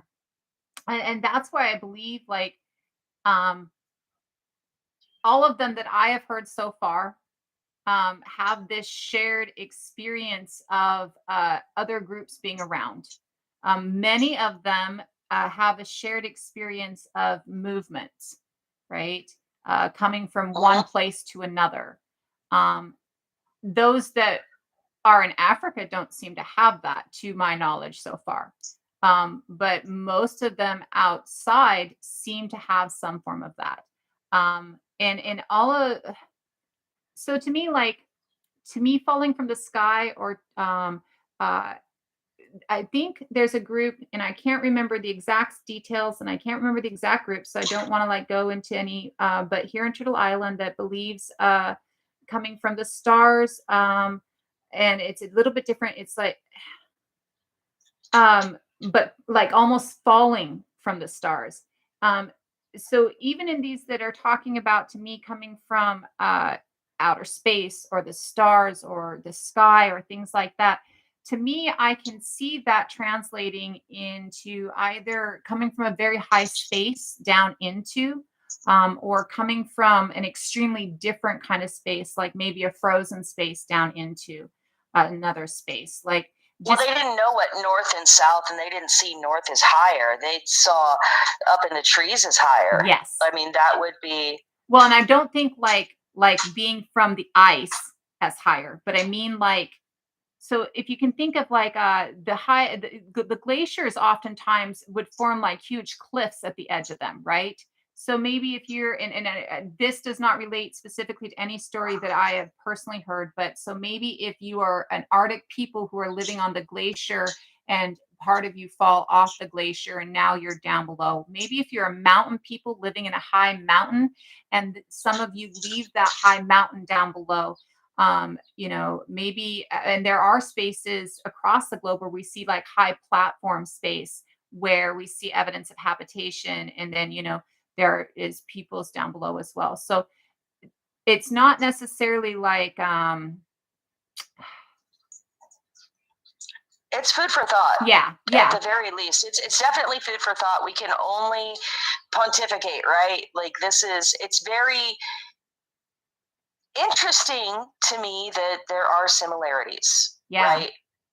And then science backs that we came from early hominids, and where did they live? The earliest of hominids, yeah, and I mean, well, that also brings us to think about how smart those early hominids were, that they were able to pass on that story in some way, shape, or form. I mean, are we really? And you know me, I'm like, hey, those were people. They had, they had ritual, they had they're not different from families. us. We like to think of it as such a difference. The difference is only in the tools. It's not in the comprehension. It's not in the understanding. It's not in the need. It's not in the love. It's not in the curiosity. It's in the tools, and we only got the tools we have on the backs of their discoveries. And I find it hilarious that we draw the line at hips facing, where they're facing, they go from facing forward to the side, right? right. Into cradle. Like that's a weird line to draw. I'm just saying that it's a weird line. Yeah. Yeah. I think we have a lot Although of weird lines that we draw. that line supports if we dropped and were able to go kill a wolf, able to run after it, able to catch it. You know what I mean? Yeah. I don't know. Can I ask, does your creation story have a tree in it? No, Okay. no, there wasn't a tree so far as I can remember. Um, Stars, a blanket, a wolf. Let me see. The plains. Well, Pawnee had been there for a very, very long time. We didn't get colonized till what, the 17s, Yeah, yeah, 1700s? yeah, absolutely. Well, in the plains, there's a lot less likelihood, I would think, to have a tree. Just like I would think in the Arctic, there's a lot less likely to have a tree. Um, But yeah, no, that makes sense. I don't But we know were very many. traveling prior to that and Yeah, carried in a blanket, so that would make sense. yeah, And if we came from, if okay, so if there were people here and then the Bering Strait later, right? Because we know that there was admixture there, right? Then hmm, that may be carried from that portion. yeah, I don't know if perhaps our creation story derives from that. that makes sense. So I would think with the Pawnee that they're probably one of the earlier. So currently they're talking about they think that there's three waves of migration over here. They think that there is the 33,000 year ago one, and then maybe one like 23,000 years ago, and then another one at like uh, 8 to 12,000 years ago, or slightly before. Maybe they're thinking 15 to 10. And Yeah. that one is the one that they're talking about. They think happens in the Bering the continent of Beringia. And when they're talking about that one, a lot of times they talk about us living on that continent with Asian peoples on the continent. And there's they talk about there being a lot of mixture within that time period. Um, but they think that there's also like I know that we have finds along the Kelp Highway that are roughly 8,000 years ago. And so there's also evidence of there being a continued movement, but along the seaways. We also see like Polynesian DNA in South America, which would be after Polynesians got to Polynesia and moving over, right? So we do see some later like movement over.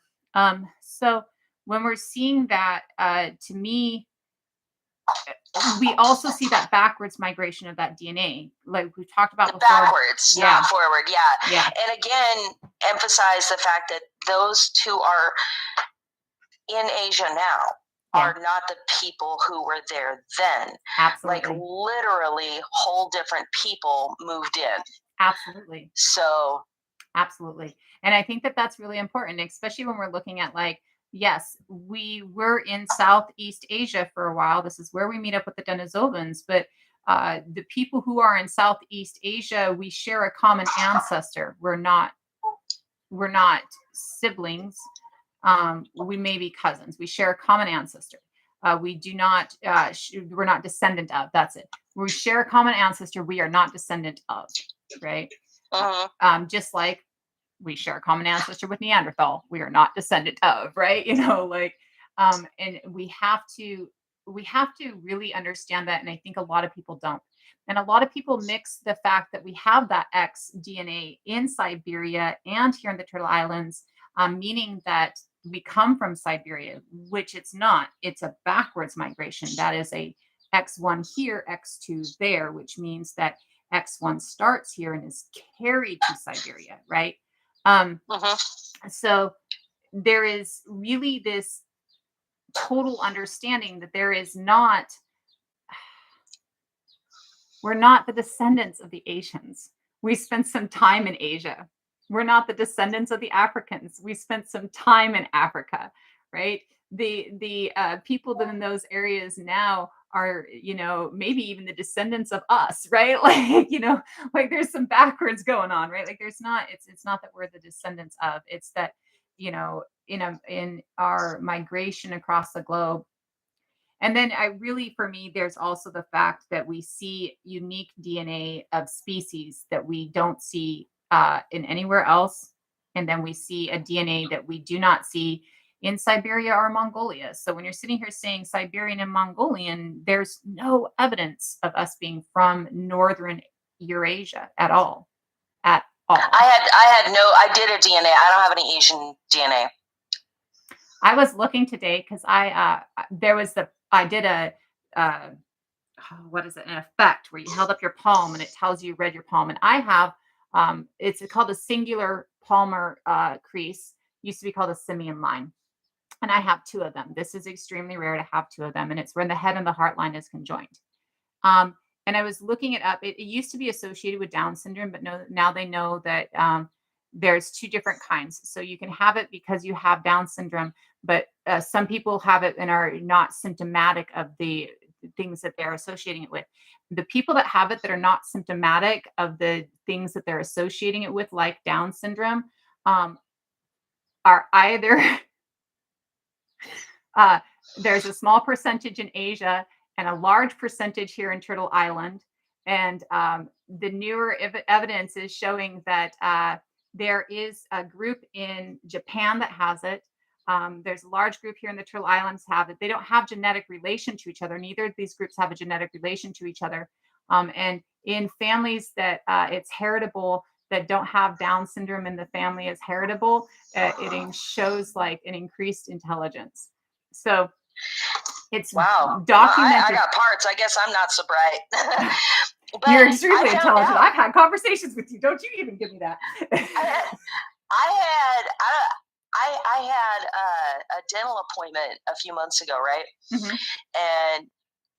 And I go in and the dentist looks in my mouth. They had to clean my teeth and everything, and as they're cleaning them, and she's like, "Oh, okay. Well, we need to save that one tooth, right?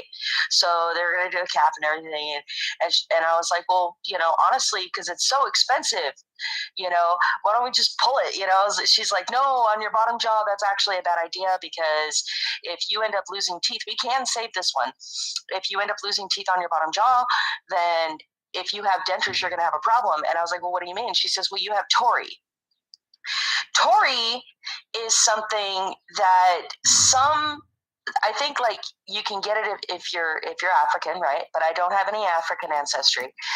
But Native Americans can get it too. It's more predominant in males, but females can get it too. So they have extra bone on the inside. You can literally, and here's the thing about it, you can tell right away if you have tori. Google it. It's amazing. I just did. That's awesome.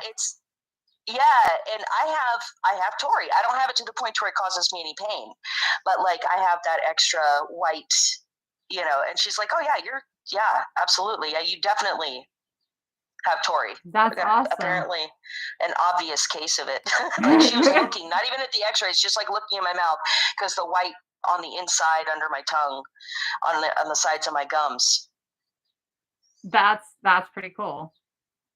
The strange things that get passed down, and I went 40 some years. I'm in my mid 40s and I had no idea. I have evidence inside my mouth. Literally, I could open my mouth and be like, "I'm Native American." Well, I realized it when I did the teeth video a while back. I have one of my bottom two front teeth. There's like a indigenous teeth.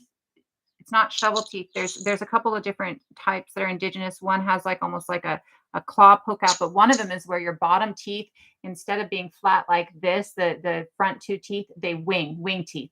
They wing in like this. And this is an indigenous. In the front, bottom, two, middle. Uh-huh. Yeah, I had that. Yeah. Yeah. And I'm like, well, shit. Somebody was like, "Hey, can you do a video about whether or not your grandchild has indigenous traits?" Means whether you can't be racist because somebody's grandparent was being not to be confused with the shovel teeth thing, because that one was racist. Yes. And I'm like, I know that there's a couple of different ones, but like I can't remember. There's the wing teeth, and there's another one where it's like it's a little protuberance out of the eye tooth in the back, and it's almost like a talon out of the eye tooth in the back, which is really cool. But they're indigenous. I don't have that. I don't have that one either, but I do have the wing teeth, and I was like, ah. And I had space for my the wisdom teeth, but they pulled them anyway because I was a foster kid getting emancipated early, and they're like, because you're not going to have insurance, just go ahead and do it. It was kind of sad. I lost them. I would have had room for them. But something interesting that I found out: some folks and tribes in Mexico don't get wisdom teeth. I did not know that. Yes. Huh. That's kind of cool.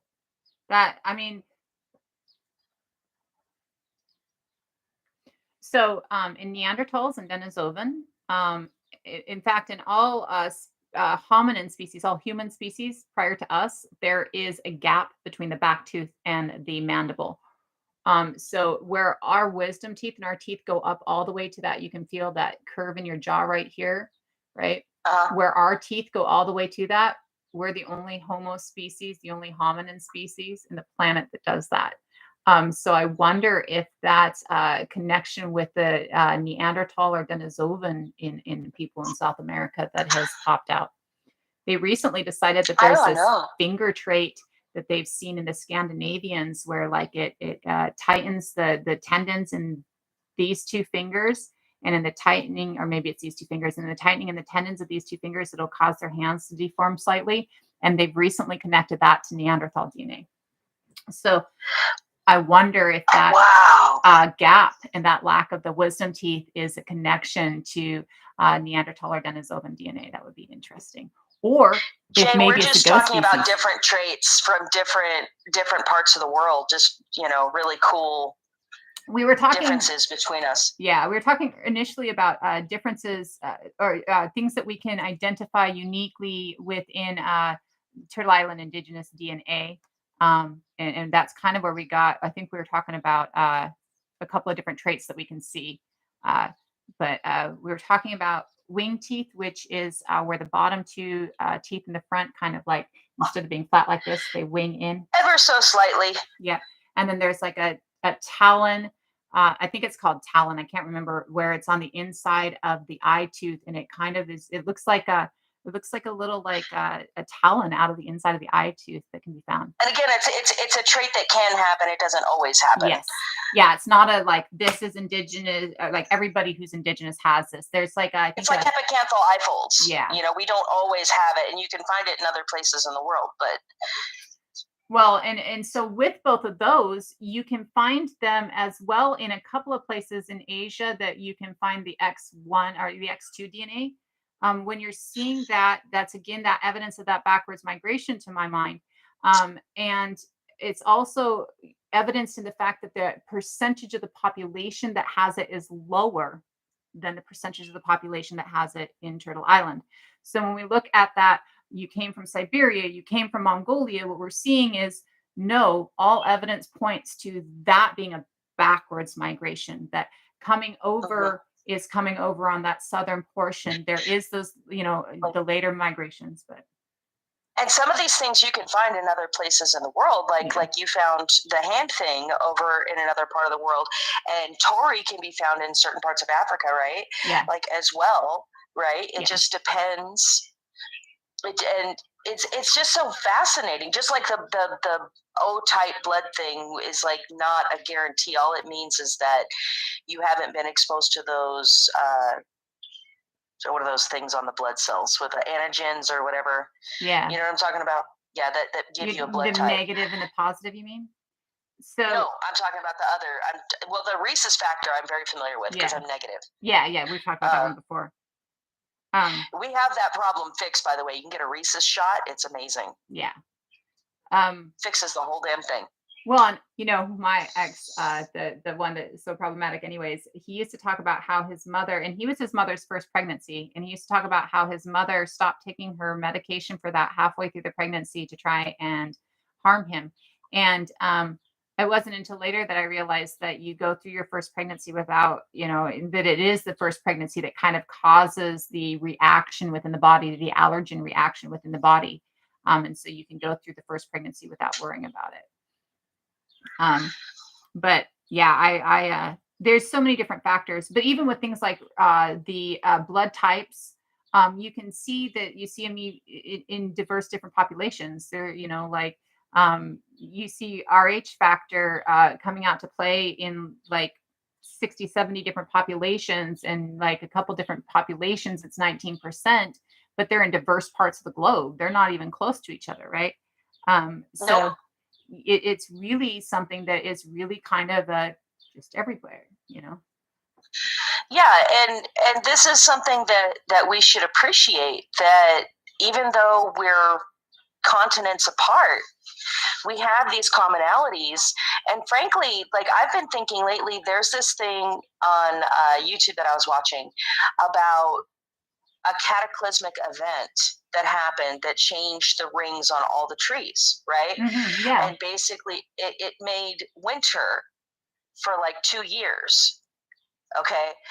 And so like with things like that happening, if something happens on the globe, Okay, and it affects all the people. You don't think it changed all of us together, continent by continent? They We have have to. things in common. We have things that we can all say, hey, yeah, we all were going, we were freezing together. Yeah. Shit, you were over there, I was over here, we were freezing together. And it caused changes in our DNA. It caused changes in the way that we live our lives. It probably changed all of our creation stories, right? Just a little bit. Or like our historical records, the oral dictation that we would pass down. I was listening to a story, I don't think it was last night, I think it was the night before, about a cataclysmic event that got destroyed one of the islands here in the Americas. Yeah. And I believe every word of it. I believe every word of it, Absolutely. and I wonder if it was felt. That cataclysmic event must have been, if it got rid of half of an island and moved an island, the whole world must have felt it. Well, and they think like there was a period, I think it's like 500 or something like that, 536 or something like that, that they call like the worst year in history or something like that. And it was like an eruption of a volcano. And the eruption of the volcano was so bad that it was literally felt across the globe, and it literally blocked out the sun across the globe. Like it was ash falling across the globe, is their understanding of it. And geologists say it was literally global, and it was like in 536 AD or ACE. So it's like something that we would have all felt, right? The sky would have gone dark for all of us, and there would have been heavy ash for all of us. And it actually caused problems with like crop failure in a lot of places and stuff like that. So, I mean, it makes total sense that, like that lost continent that I was talking about, when that started sinking, I'm sure that that was felt. Um, there was an eruption in the Mediterranean that was pretty much felt globally as well. All of these things, it seems to me, a major earthquake. We know today a major earthquake is felt globally because of tsunamis, right? Like, so if you have a major earthquake in Japan, you're going to feel it on the Pacific coast of the Turtle Islands because it's going to tsunami over. We've seen that one that there was a huge tsunami in Indonesia a few years ago, and that huge tsunami in Indonesia came because there was a huge earthquake in an entirely different region of the globe. So it makes sense to me. I mean, she's one thing, right? If you hit me in the head, my whole body feels that shit, like the fleas living Yeah. in my feet gonna feel it, it makes total sense, right? I fall down, it's everywhere. Um, and so that absolutely makes sense to me. Absolutely. So with that being said, I mean, and the commonality like of us all experiencing global catastrophic events together, um, you would think we'd be a little bit more united. Anyway. Well, but again, that gets back to, and we've talked about this before, is if they can divide us, they can keep us from overthrowing them, right? If they can divide us, if they can keep us fighting each other, if they can keep us fighting over who belongs place, then or who has the right to not be hurt, or if they can keep us fighting over stupid things, then we're not going to see what's harming us. We'll be blind to the effect of the harm that they are creating. So to me, it's really all orchestrated. It just is all that othering, that just goes back. Well, they're not thinking about what's good for the vast majority. They're just thinking temporary for themselves.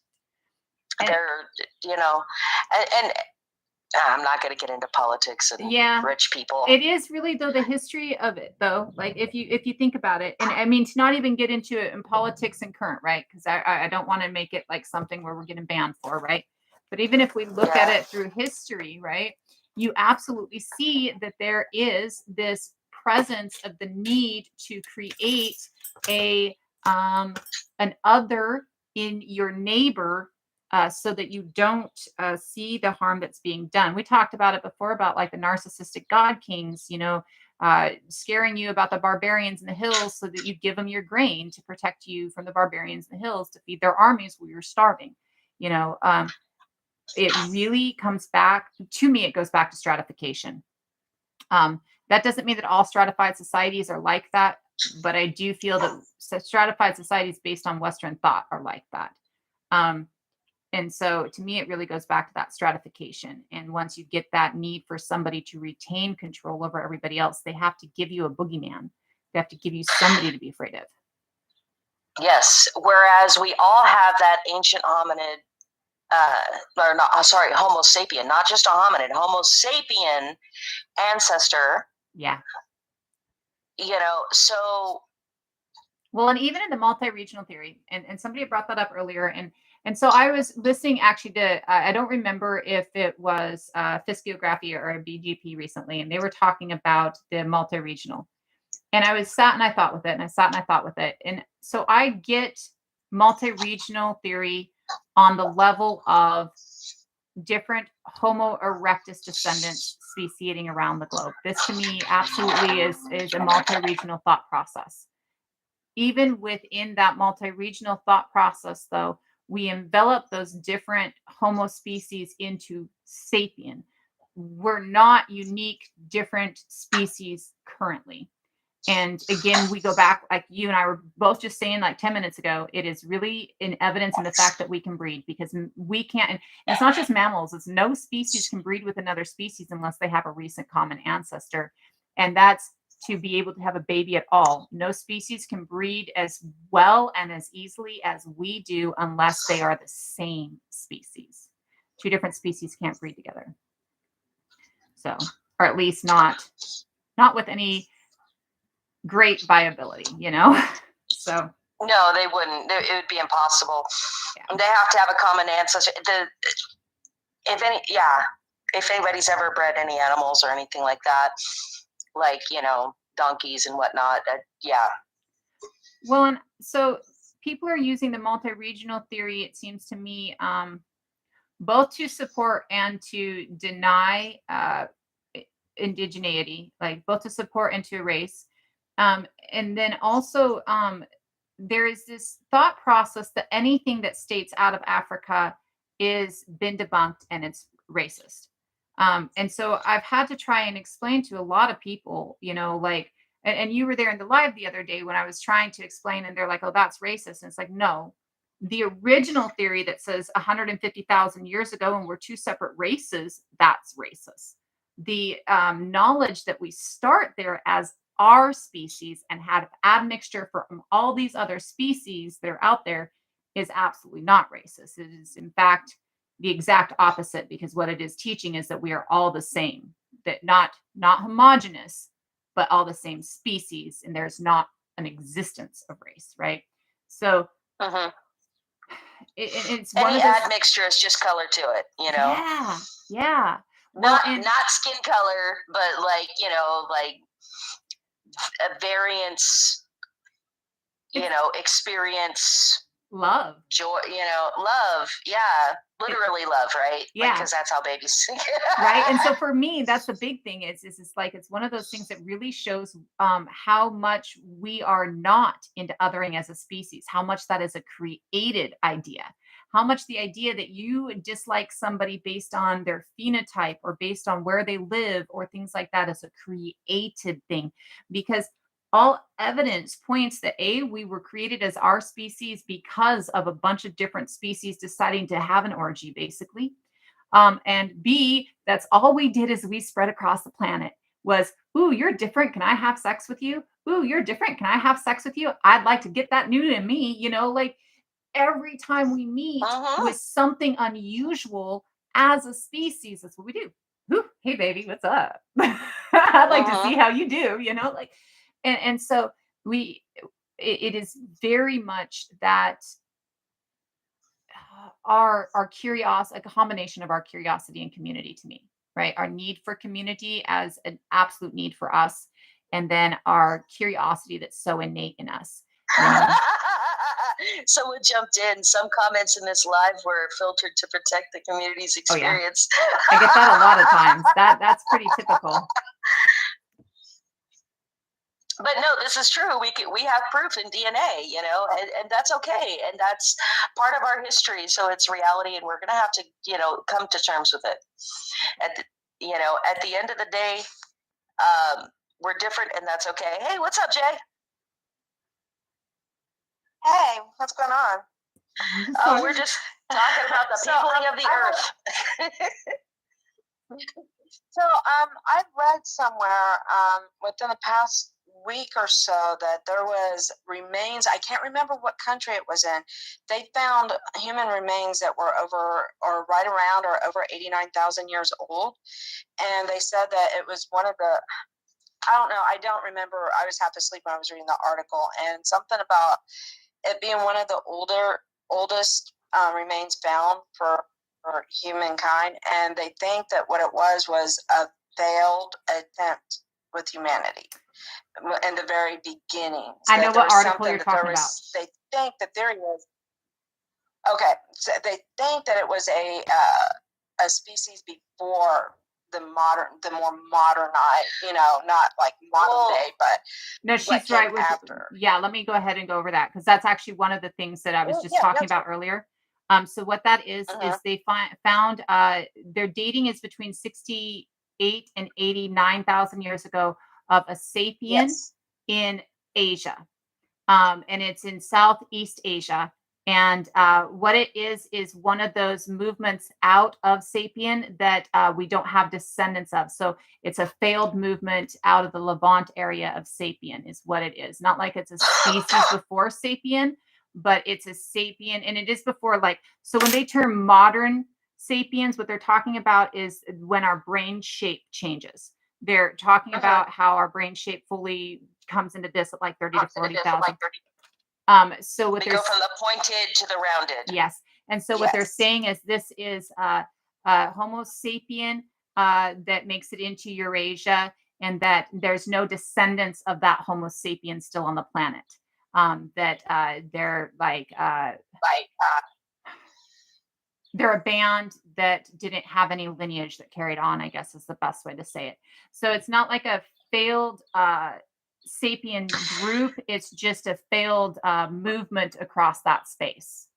Does that make sense? Yes. So like I said, I apologize for the misinformation. Like I said, I was half asleep because I was like trying to get to sleep, and one of the things that relaxes me is just like reading. And I was like in and out of sleep trying to finish it. And I was like, what?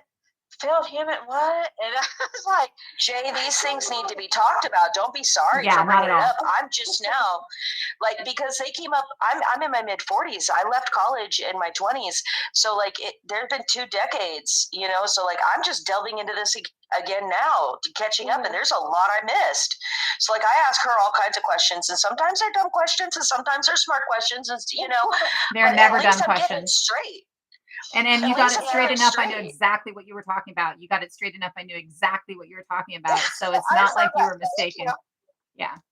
So the thing is with the school systems, I don't really, and I've taught my son this, and he has actually fact checked his teachers in history and stuff before, because I told him, I said, our school systems are dumbing us down. They're failing us. And you have to take it upon yourself to weed out what's true and the facts from what is propaganda and what is history, meaning it was written by the one who won. But what about the point of view from those who went through the experience? Yes. I said, you've always got to question what you're being taught. Research.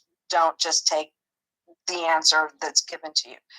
And so my education has never stopped. No, I do not have formal education, but I will grab onto a subject and I will delve deep into it, and I will find out what I can. And if I need fact checking, then I am probably one of the most transparent people I know. Like if I get something wrong, fucking correct me. I want to learn, and that's the only way I'm going to learn. I don't pretend to know it all, because once we say we know it all, we failed, because we're always learning.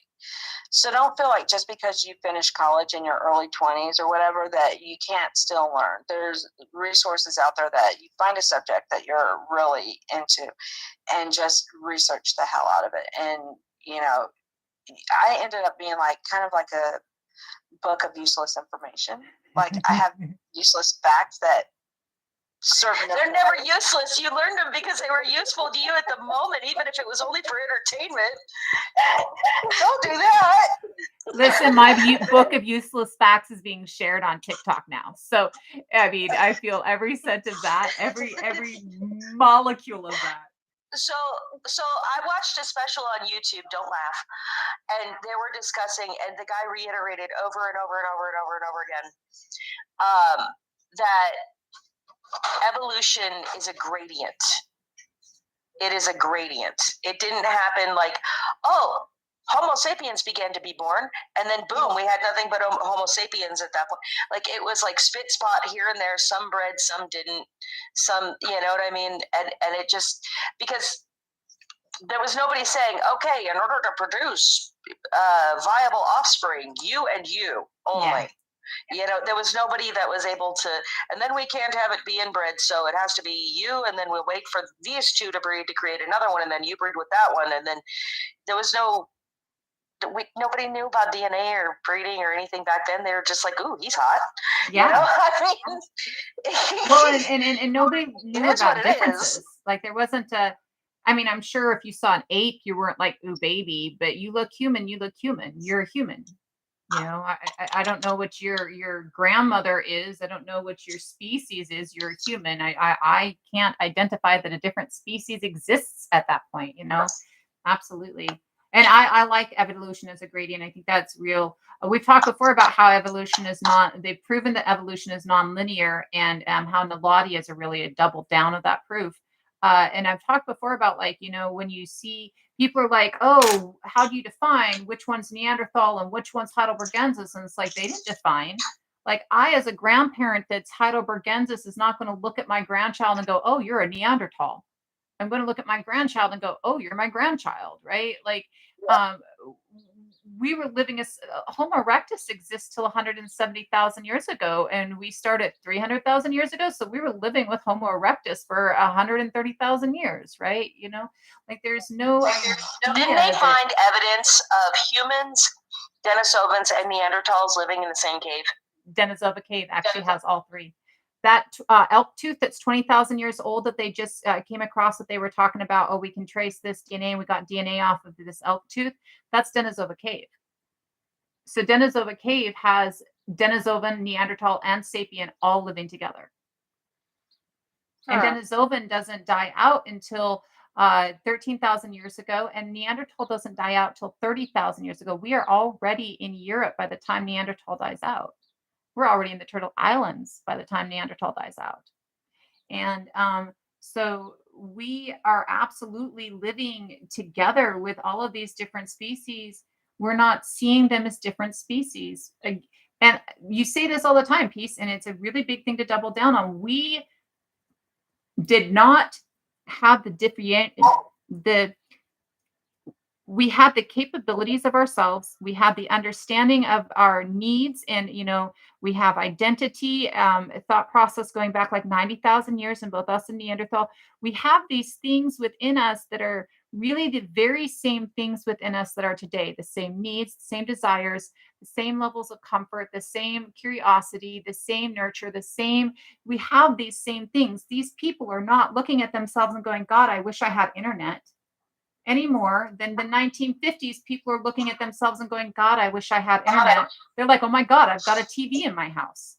Like, you know, oh my God, I've got a Schulian hand axes. What a great advancement I am, right? We're not. Yeah, can you imagine being the first dude to have, or just picture, you're back in the day, you're an early hominid, and you invented the throwing spear or the hand axe, right?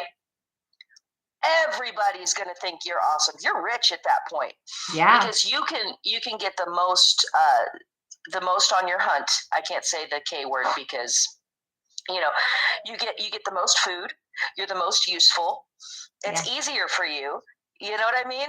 Real. Like, you're rich. The first person who could tailor your clothes instead of just cutting a hole in them and throwing them on your body. The first person who was able to control fire, like the first person that was able to do any of these things. You are rich. the first person who was able to paint their cave or understood, and to me, that's seeing the firelight reflecting off the walls of the cave, and you see the animals move, and so you decide to mark them where you see them move, right? So the first person to be able to do that, I've lived in this home for at least 10 generations. I've been here forever and ever and ever, and now it's decorated. It's so bright. I have warm, comfortable furs. I have a beautiful fire. I have all the food I can want. I'm really safe because no big cat's going to enter into a firelit cave. Like I, they did not look at it the same way do we do. I want to address something I saw in here really quick. Sorry. What accounts for the missing link between 8,000 and 4,000 BC, early human versus modern human, the evolution? There is no missing link between 8,000 and 4,000 BC. We see that the shape of our brain shape changes finalizes its change at 30,000 years ago. And what this is that early sapien has a brain shape like the other species that we live with. This brain shape is roughly like this. You see the forehead here, the spine here, and the back of the skull here. At 30,000 years ago, the finalization of the change of that shape happens, and that change comes into here, which is what we have now, where we have this curved, and what they do is they call it the globular, because it's almost round, lobal, because it has different lobes, brain case. And the globular lobal brain case is ours, and Homo naledi has it as well, but they have a very small one, but they're way more advanced than we are as a species. And we see with that brain shape that they think that is the change that causes a higher rate of fire of the synapses in the brain.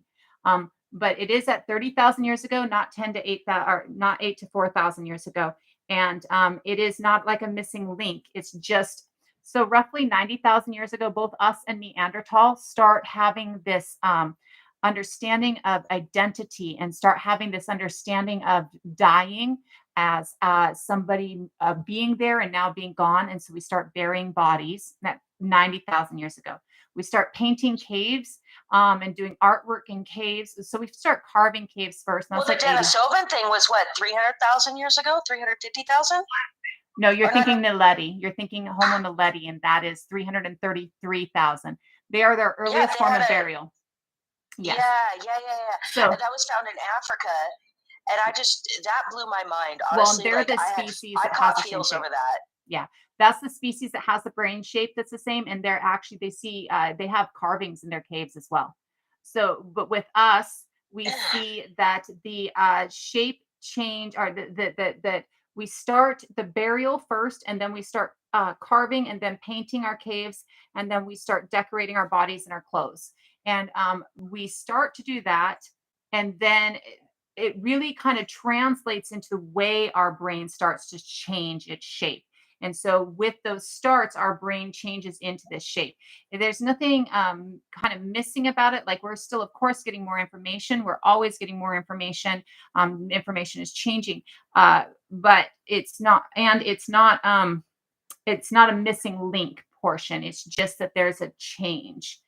I've got so many videos I actually need to do. I'm so cautious to form a solidified opinion about any of this, other than I apply personhood to early hominids just based on that 300,000-year-old that you said, the Naledi. Well, and so I would push it back before that. And this is why. Yeah.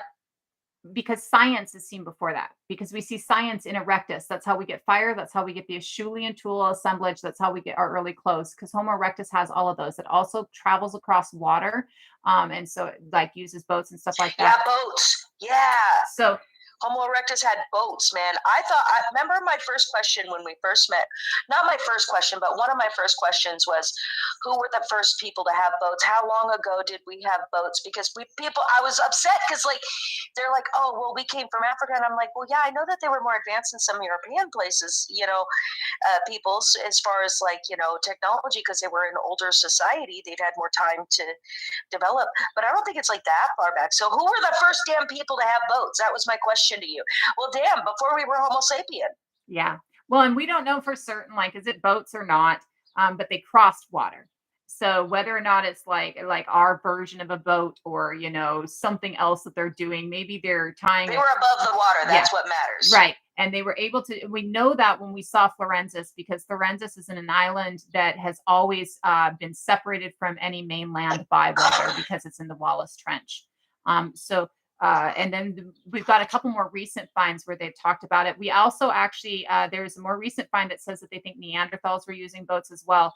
So, and then for Homo sapiens, the earliest boats that they have for Homo sapiens that they like have actual boats in the ground evidence of is in Japan at like 25,000 years ago, 29,000 years ago. But we do see that we were crossing water before we were we. And so that for me, that's why we can sit here and go, Naledi is the first burials. Absolutely. Naledi is the first art. Absolutely. But these are advances from the science that Erectus gives Naledi. What I like to take it back prior to Naledi. To me, we are human as human is today 2 million years ago with Erectus, because Erectus really is the creature who has that scientific drive and that curious drive. That's how come they expand across the globe, and they are the first to expand across the globe. And it is that curious scientific drive that, you know, what's over the next horizon. To me, if you can make clothing, then you can make shelter without having to use a cave. I don't think that you have to be able to make clothing to make shelter without a cave, but I think that if you can make clothing, you can make shelter. And so I totally see that, you know, any movement across the globe, you're going to want to have some knowledge that you're going to have shelter that night anyway. So I also believe that Homo erectus had shelter, though we don't have evidence of that. But all of those are scientific processes that Homo erectus is using. And science is one of the things that kind of distinguishes us from anything else. You know, it's that adapting our adaptations, right? I observe and then I predict and then I, you know, try it and I test it and then I keep testing it, right? And so to me, 2 million years ago, we were as human as we are today. We just didn't have these tools, but none of these tools are possible unless Erectus discovers fire, the controlled use of fire. It is literally the controlled use of fire that gives us everything else we have, and that absolutely comes from Erectus, which means that you aren't who you are today if Erectus doesn't get fire. It's fire. Fire basically brought us together as a community. Mm-hmm. There's so much that fire did. Fire is not just the ability to cook. Yeah. It was everybody sitting together. It was protection. It was more than just warmth. It was community. Absolutely. And we see that practiced as evidence today in practices that many indigenous peoples all over the world utilize fire to come together to this very day. Yeah. Homo erectus started us off with that. That's amazing. Yeah. You don't think Homo habilis had any fire? There's no evidence of it. The earliest evidence of fire usage is by Homo erectus. Homo habilis and Homo erectus are living together. Homo habilis. So we thought for the longest time that Homo habilis is how we got our first tool usage, the Oldowan tool usage. But now we know that Paranthropus boisei gives us our Oldowan tool usage. So currently, we don't actually see Homo habilis really doing. I mean, like they haven't invented anything that we know of right now. It doesn't mean that they didn't. It just means that we don't see anything, right? We do know that there's tools in use before stone tools, and there's tools in use alongside stone tools that we're not going to see in the fossil record. I mean, as indigenous people, we can think of 1,000 different things that we can use across the landscape around us to create a tool that is not going to be something that is seen in the fossil record later, right? So it's quite possible maybe our first basket comes leaves, from cord. Yeah, maybe our first transport of water in a leaf comes from habilis and stuff like that. So there's possibility that there are things come from habilis, but we're not really seeing. Our current understanding doesn't show a whole lot in the fossil record. And my belief with Homo erectus is they can actually trace to where Homo erectus starts the use of fire. They can actually trace to the first hearths that they have found. I can't remember off the top of my head which sites have that or where that, like the exact location or timeline, but my memory says that we can actually trace the first show of fire, like a hearth, in a site. Go on. It's just that, like, this whole mess, okay, this whole glorious mess, to me, has brought to the forefront, well, said aloud, the question that everybody is actually asking themselves, but they won't ask out loud. What is a person? Who's a person? And this is good. It's a good exercise. Absolutely. I think. Well, especially because, so personally, I don't see us as devaluing things as not being innate enough to have a reason to speak for themselves until I see the ownership of property, the ownership of land.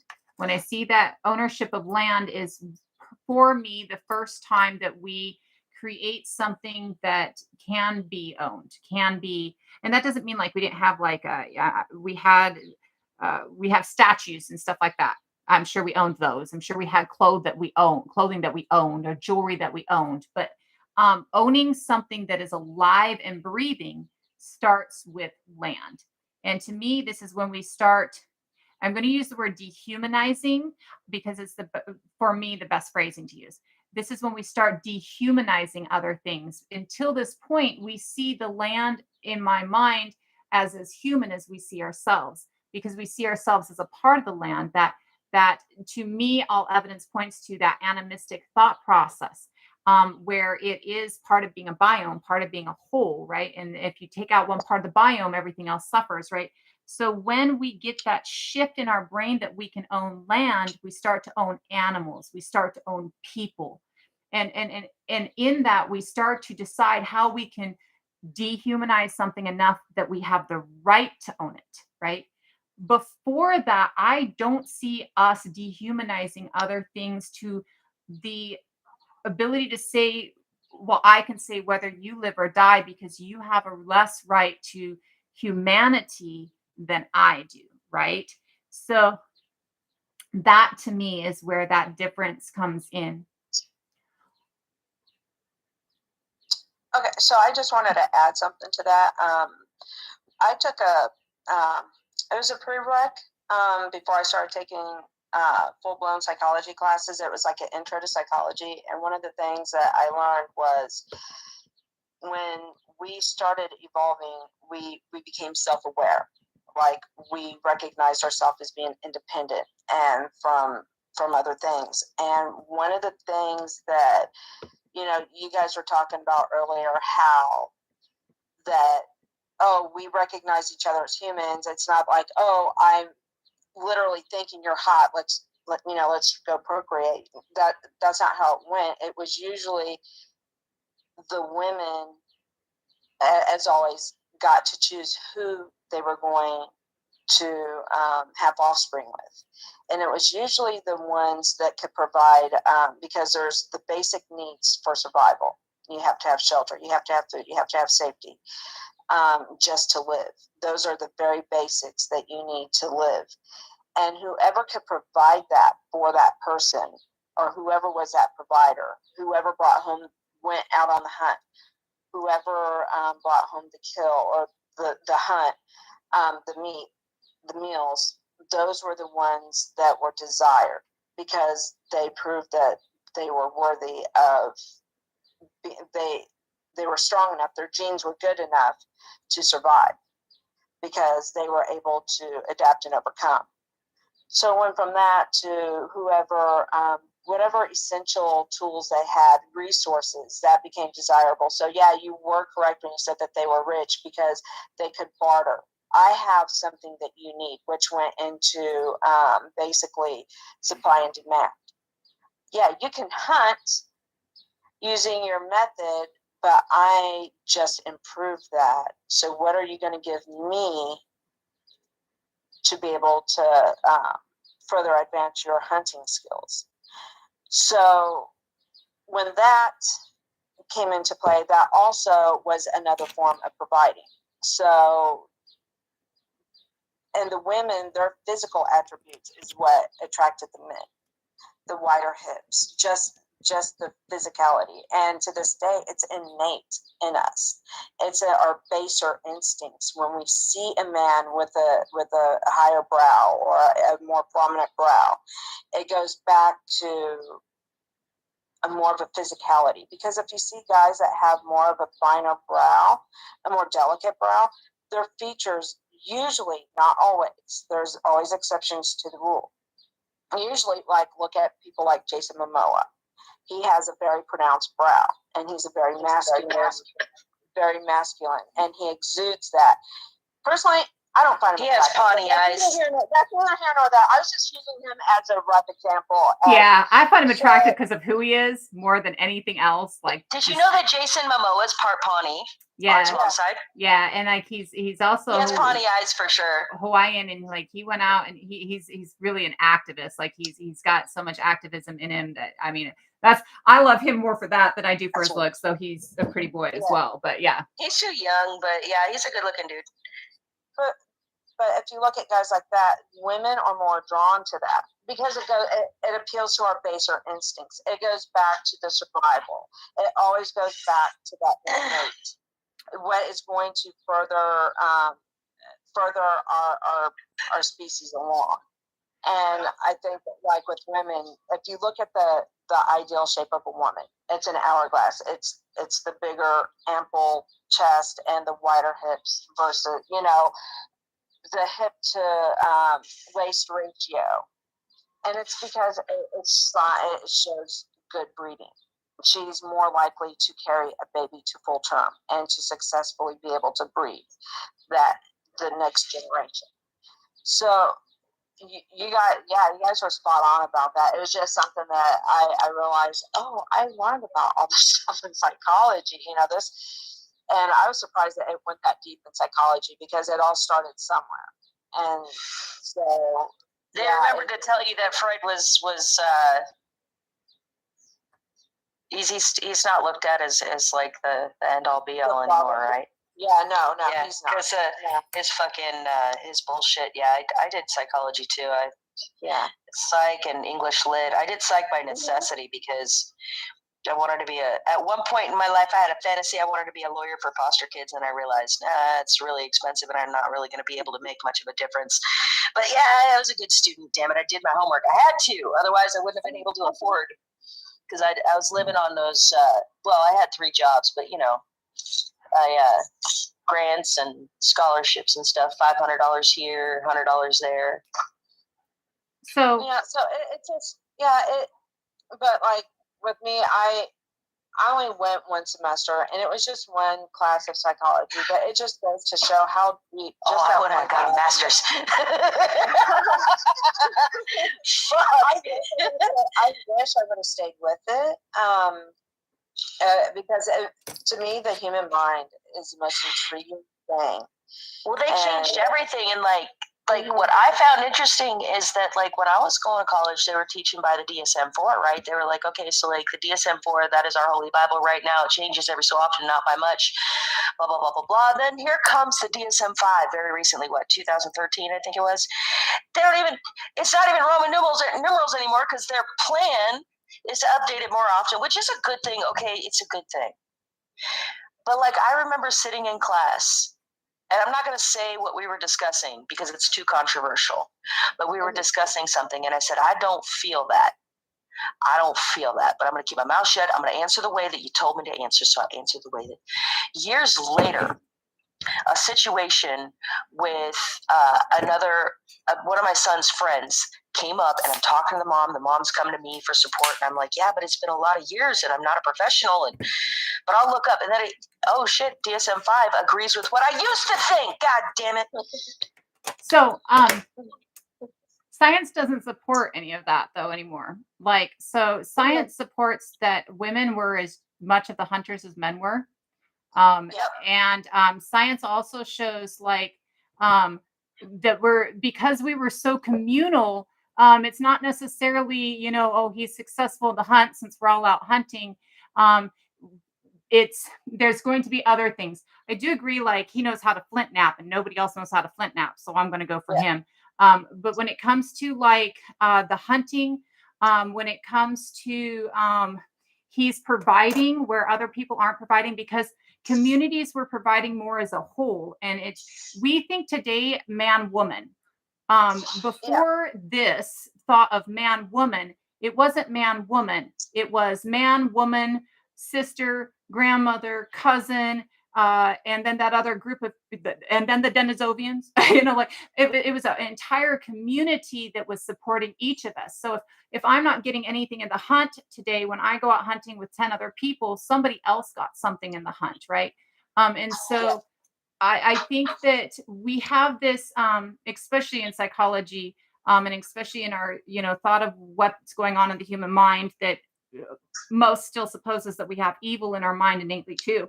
Um, we find that the idea that it's attraction based on physical prowess is a lot less of a reality in what we're seeing in ancient humans and old humans. Yeah, but Widda, have you ever seen the videos of the dudes chopping wood? I'm just saying that. Listen, I'm not saying it's not a thirst trap. Don't get me the fuck wrong. And I like that genitalia, just generally not what's attracted to it. Like I have one, and what's attached to it is a nice attached to it. But I still can admire, like No, whether or not I'm willing you. to bring it home. I still admire, right?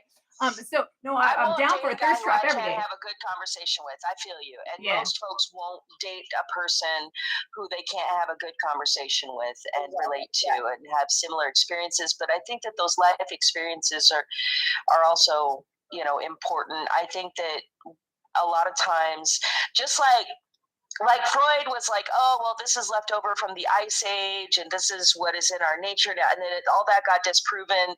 A lot of things are being disproven, right? Yeah. A lot of things are being disproven, and now we look at it as ridiculous. And oh well, it was right in front of our face the whole time. Yes, women hunted too. Whoever could did, and you lived communally and you shared because it was beneficial for you. Yeah, that was currency in a way.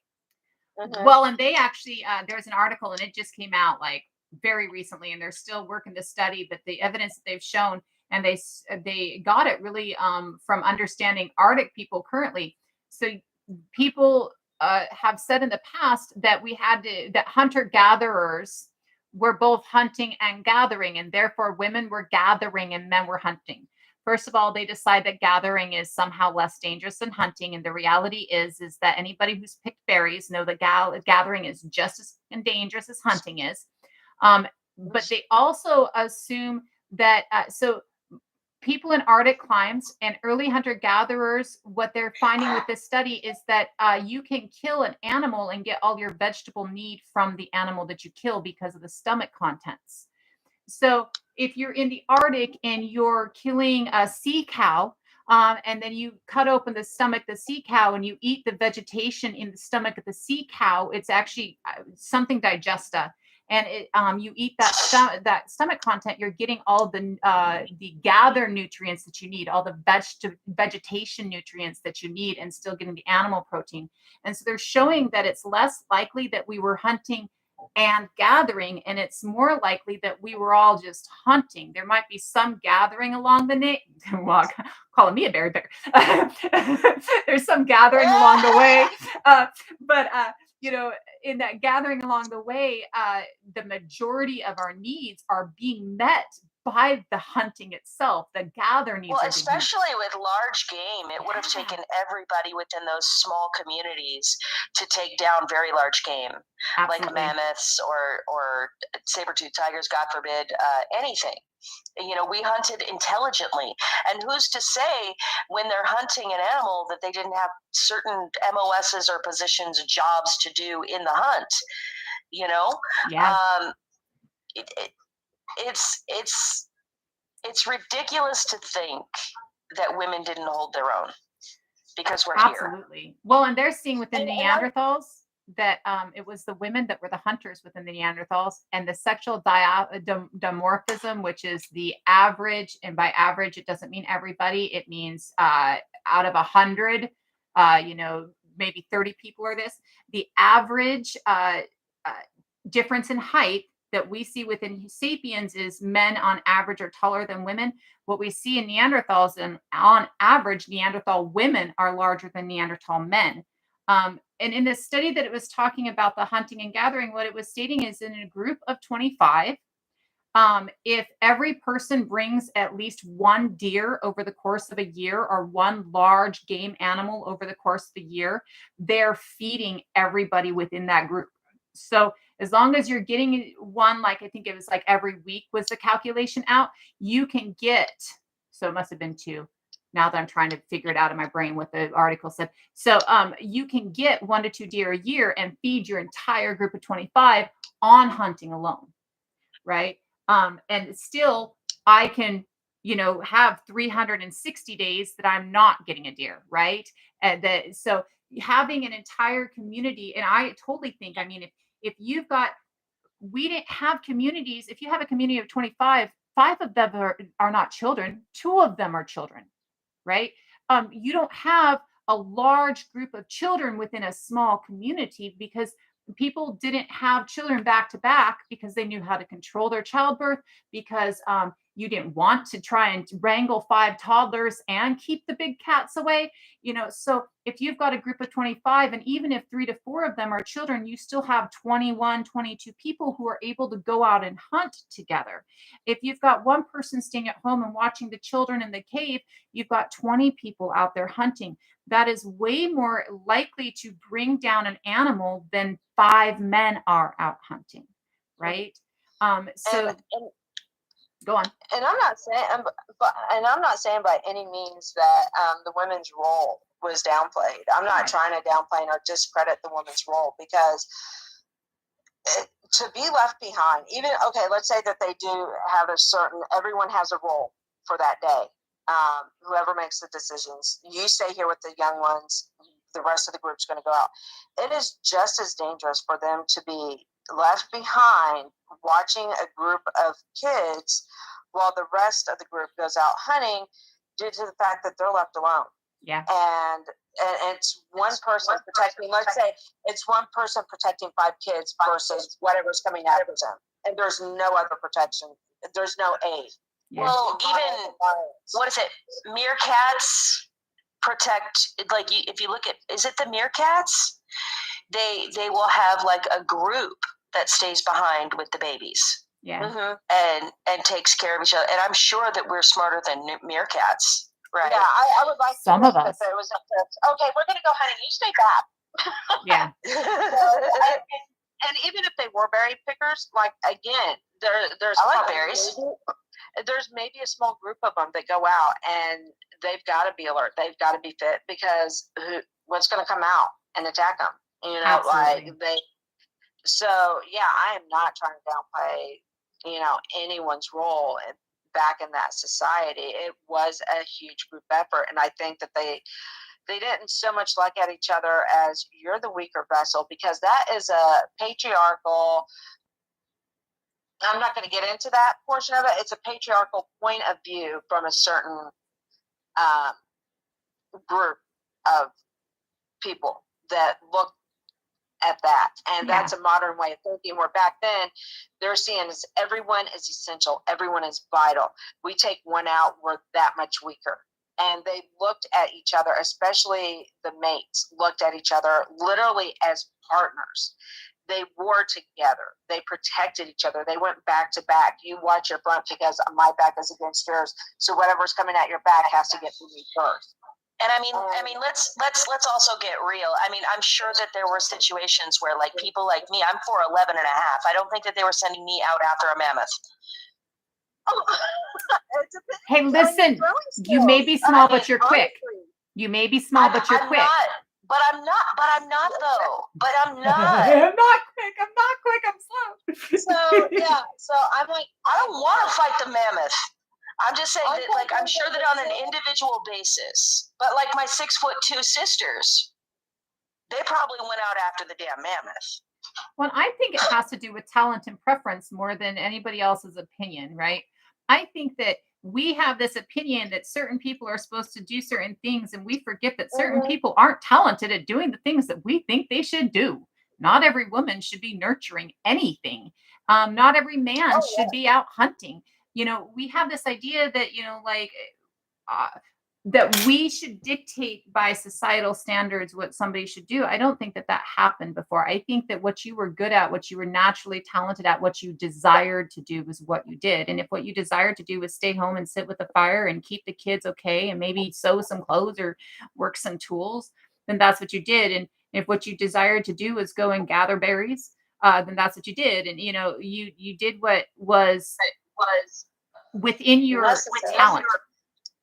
I could be strategic, right? Like I probably would have, like I'm a 40-40 shot, and I could handle bows and arrows, and I can make things, So you probably really would have gone on the hunt with them. Probably, but I'm land, and you're good with the bow and arrow, like you said.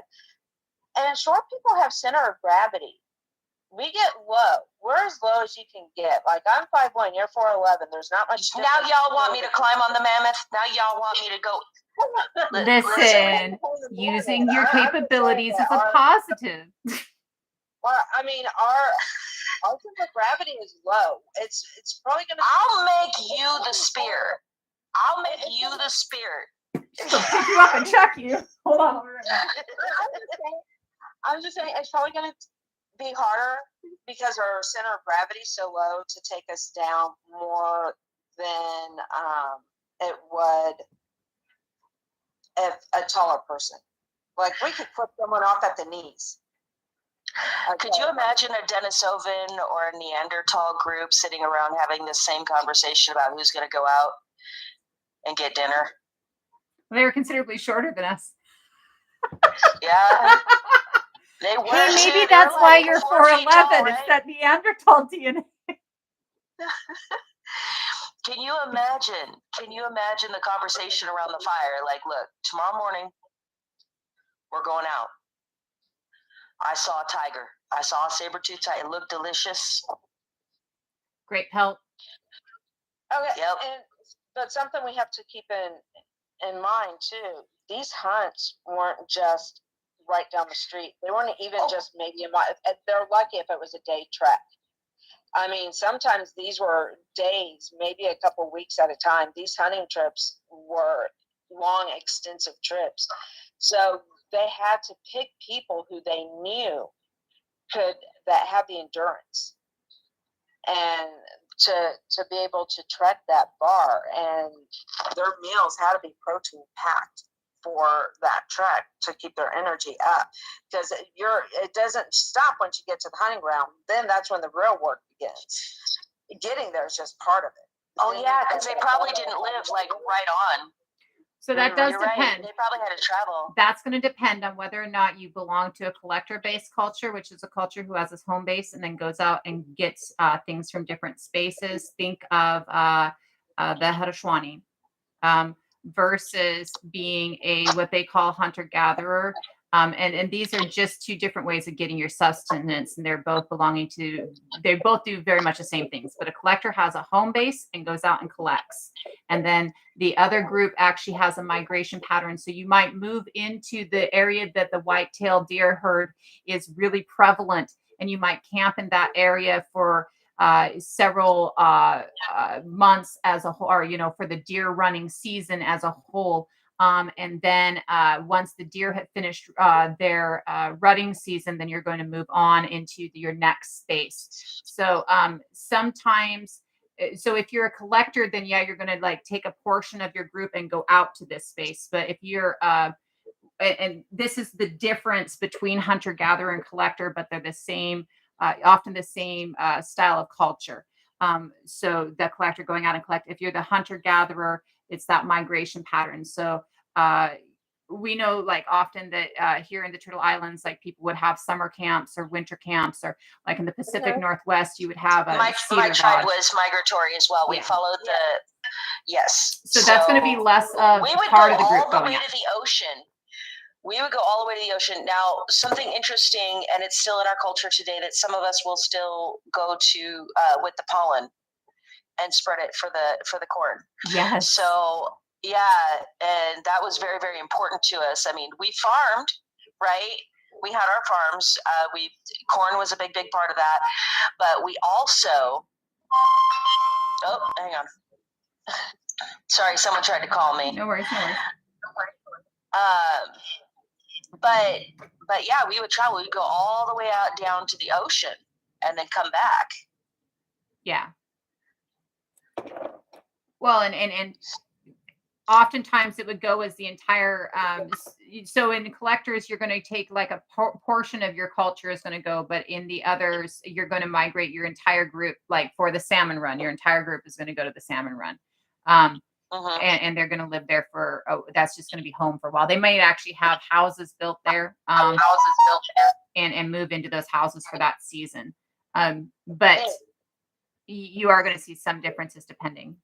Just my ND brain saying, and, hey.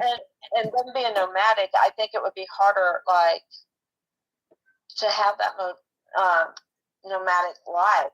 If, like, let's say that there's a scarce, for whatever reason, there's a scarce of food source, that means they're going to have to either, one, leave the encampment behind, two, they're going to have to try to, keep everyone as healthy as they can, because let's face it, survival of the fittest. You're either able to make the trek or you're not. So it's either let's leave some people behind, let's see how far out we can go, and then come back. So there's a lot of variables that went into play with being nomadic and how to strategically track and travel with the herd or the pack, whatever it is that they're hunting at the time. And like I said, there's times that there's going to be lean seasons, and there's going to be times where they would go days without food. And I think that's where they get that fasting now, that fasting trend, because they're saying, oh, back then you're lucky if you got a meal every 2 to 3 days, so it's nothing to fast. That's what our body meant to do. And I don't know how much science is behind all that, or if it's just a gimmick because, hey, this is going to make me money in the long run. Well, to rest the digestive tract. Oh, damn it. Hang on. I know it is good to reset and to give your stomach, your digestive system time to rest. I do know that. But and it is, it is fact that they weren't eating 3 square meals and snacks in between like we do now. And I'll be right back. That's a deal. I'm sorry. Work calls. I'll be right back. And so I think that the more stationary we became, as far as the less nomadic we became, and because we started to learn how to harvest and farm and grow crops, they were still healthy grain. And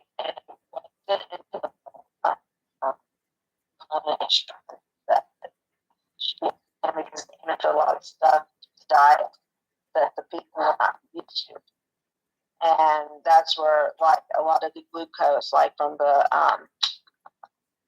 flour and stuff like that, from the baking, where a lot of the stuff was lean meats and grains. They ate grains and not so much like wheat and breads and stuff like that. So a lot of that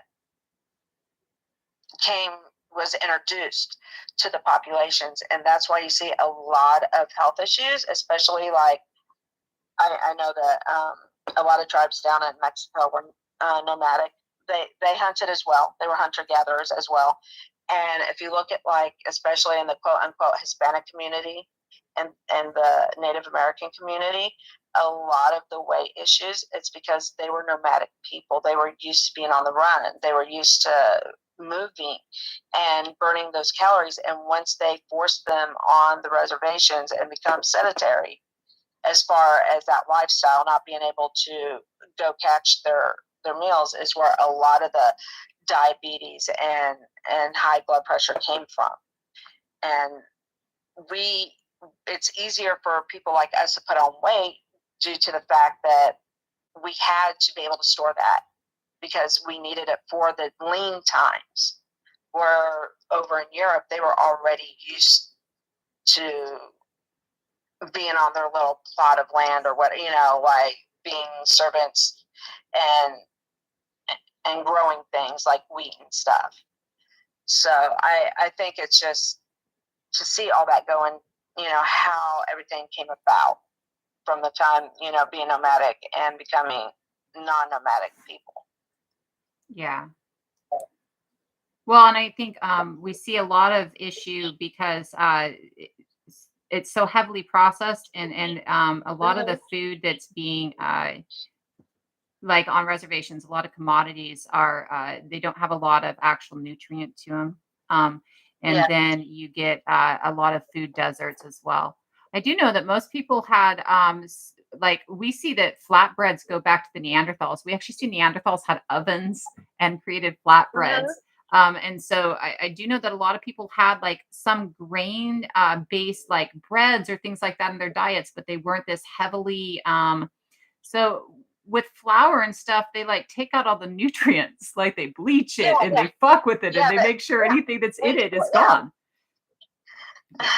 So like I know like the mollusks, those were nutrient packed, and it was it's not a bread because it's corn, it's masa. Yeah. And so they spread it on the husk, and then they would put the meat in it, and they actually use that kind of like, okay, we're taking this on our trip because it was easy to take with them, and it was small, and they could take a lot of it with them on the trip to go hunt or to go scout or whatever it is that they needed to do. Mm-hmm. So yeah, like the tortillas and stuff like that.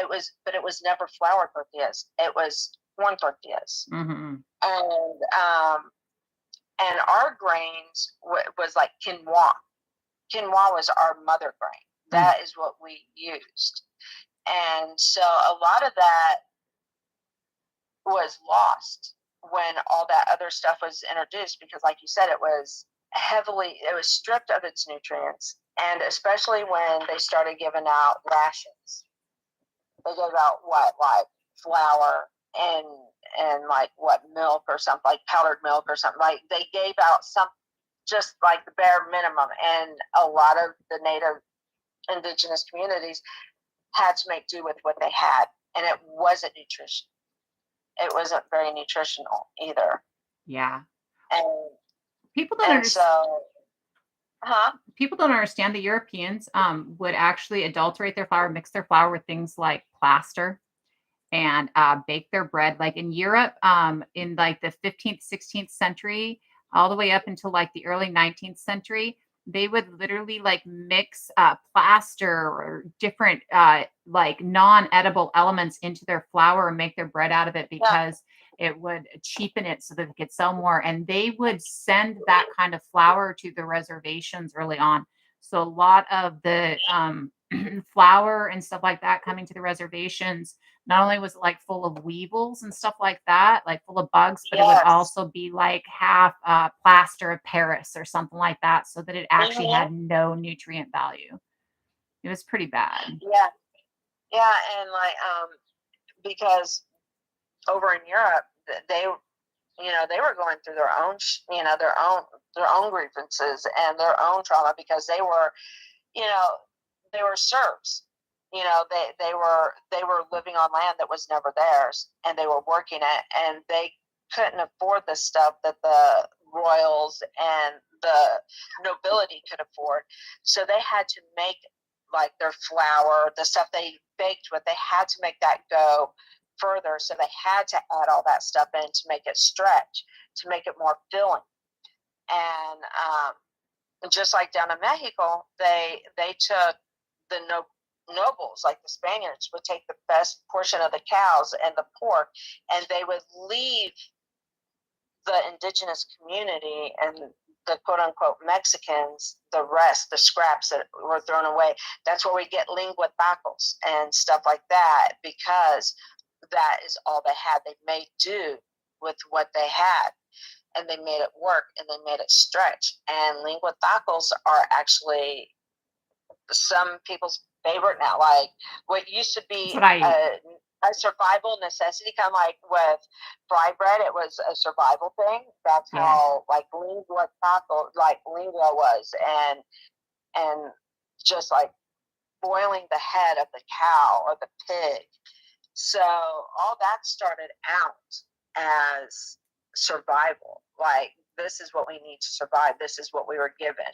And it turned into traditional food. Yeah.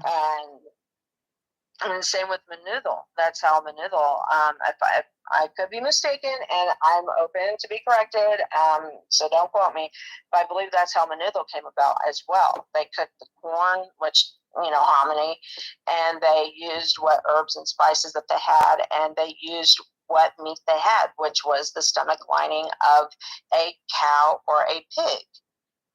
And so, which is one of my favorite. If you don't like, I don't know. I like if you tripe. don't It's one of like my favorite menudo, things. Well, and I you're love talking all my tripe. goods. Like, I'm a lingua person. Like, lingua and cabeza, them are my tacos, right? Like, every time. And I am definitely a tripe person. Like, people are like, "Ooh, you eat that?" I'm like, "Oh, fuck yeah, give me more." I've got tripe in my freezer right now, actually.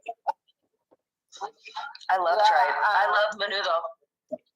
Yes, I love menudo. And so when I've always, growing up and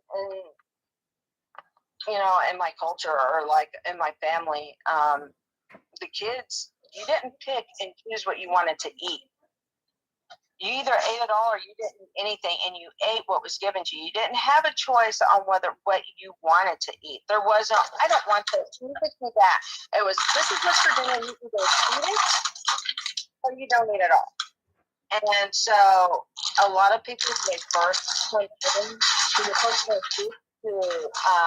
menudo, were turned off by it, either by the smell or by the texture of the hominy, or not the hominy, but the tripe. And I tell people, because some people, I don't care. I'm very proud of my heritage and my people, and I don't care if someone thinks it's gross. I take it to work and eat it for lunch. That is what I was brought up on. It's not, and it is not healthy. Oh my God. It is one of the most unhealthy things you can eat, but it's so good. So that and pozole is what we were raised on. Yeah. In my family. And people don't understand the history behind pozole. And it did come from the long pig, if you know what I mean. Yeah. Yeah. The meat came from the long pig. It was a celebration soup, and it was a ceremonial soup. It was not an everyday like we do now. And the only reason why it's still around is because the Spaniards and the Catholics at the time were like, oh, you can still eat your soup, but you got to use short pig. You can't be using long pig anymore. So, but it wasn't an everyday thing like people think it is, like you think of it now. It was a ceremonial soup. Yeah. Very much celebration soup. So, yeah, the stuff that we had to do out of survival. I'm sorry, that's the worst case of Weenuck envy I've ever heard.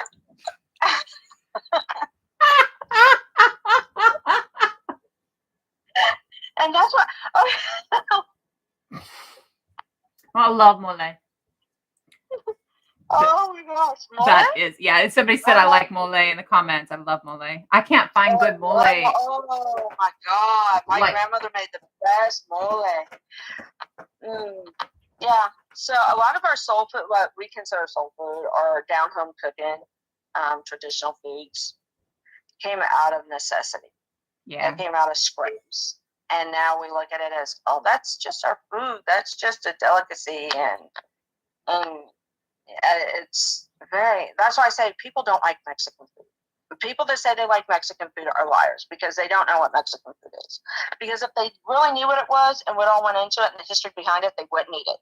I promise you. You put something authentic in front of someone, 7 out of 10 times they're probably going to turn it down. Ew, that's gross. And that's all I'm like, you don't like Mexican food. You like what you think Mexican food should be. Yeah. So, but the, I forgot what I was going to say. But yeah, just the diet, how it's changed over the years, and what we were forced to do as far as like dealing with the scraps. I think that has a lot to do with, on top of becoming a sedentary society, we were forced into having to deal with scraps and stuff. And I think that it altering our diet affected us on a molecular level throughout the generations. They've actually proven that scientifically, that it had so much effect. We have the highest rate of diabetes in the United States is on reservations. A lot of reservations will actually have a diabetes dialysis center on them because of the high rate of diabetes. And it's all because of that experimentation with food, and using indigenous people to experiment on, so that they, to figure out how many calories a day you need, and, whether or not you can adulterate food with a bunch of junk before you starve somebody to death because you're not feeding them nutrition, you're just feeding them empty calories, So it's caused a real problem within indigenous communities, a real problem. And I recognize it as both north and south of those borders. Yeah, because people don't understand, just because you're overweight doesn't mean you're not malnourished, Right. And that you're not starving. Your body is starving for the nutrients that you're not getting. So you could be extremely overweight, obese, and be diabetic and not have an ounce of nutrient that you need in your body. Real. I mean, and it's scary because my dad, ours catches up with us later in life. Like my mom is of German and Scandinavian descent. My dad is very much indigenous to Mexico. Like his family, I've traced our family back to at least the 1750s so far. And from the time I, started tracing our family back all the way up into the 1750s, they have not moved from Zacatecas. That is our home.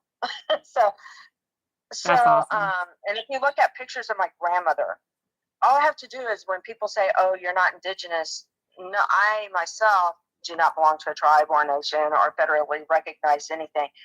But my ancestors' bloodline is still in me. It lives on through me, and all I have to do is look at my father and my grandmother, and I have a video of my dad, and like there's a picture of him and my grandmother standing together on TikTok, and I'm like, you cannot deny that. You cannot sit there and say this did not come from here. And so my dad, my mom's side was Scandinavian, German, Irish, and Scottish. My grandmother on her side got diabetes. She ended up with diabetes, congestive heart failure, and cancer all at the same time. And she was probably in her 70s. And she was in her 70s when she passed. Then on my dad's side, it's nothing but heart issues. And I can't help but think of what it was that did that. Like my dad, we have to watch what we eat now, because my dad and I was diagnosed with prediabetes. I was told that I'm insulin resistant. I have metabolic syndrome. So I have to be really careful. So I went from being able to be on a 2,000 calorie to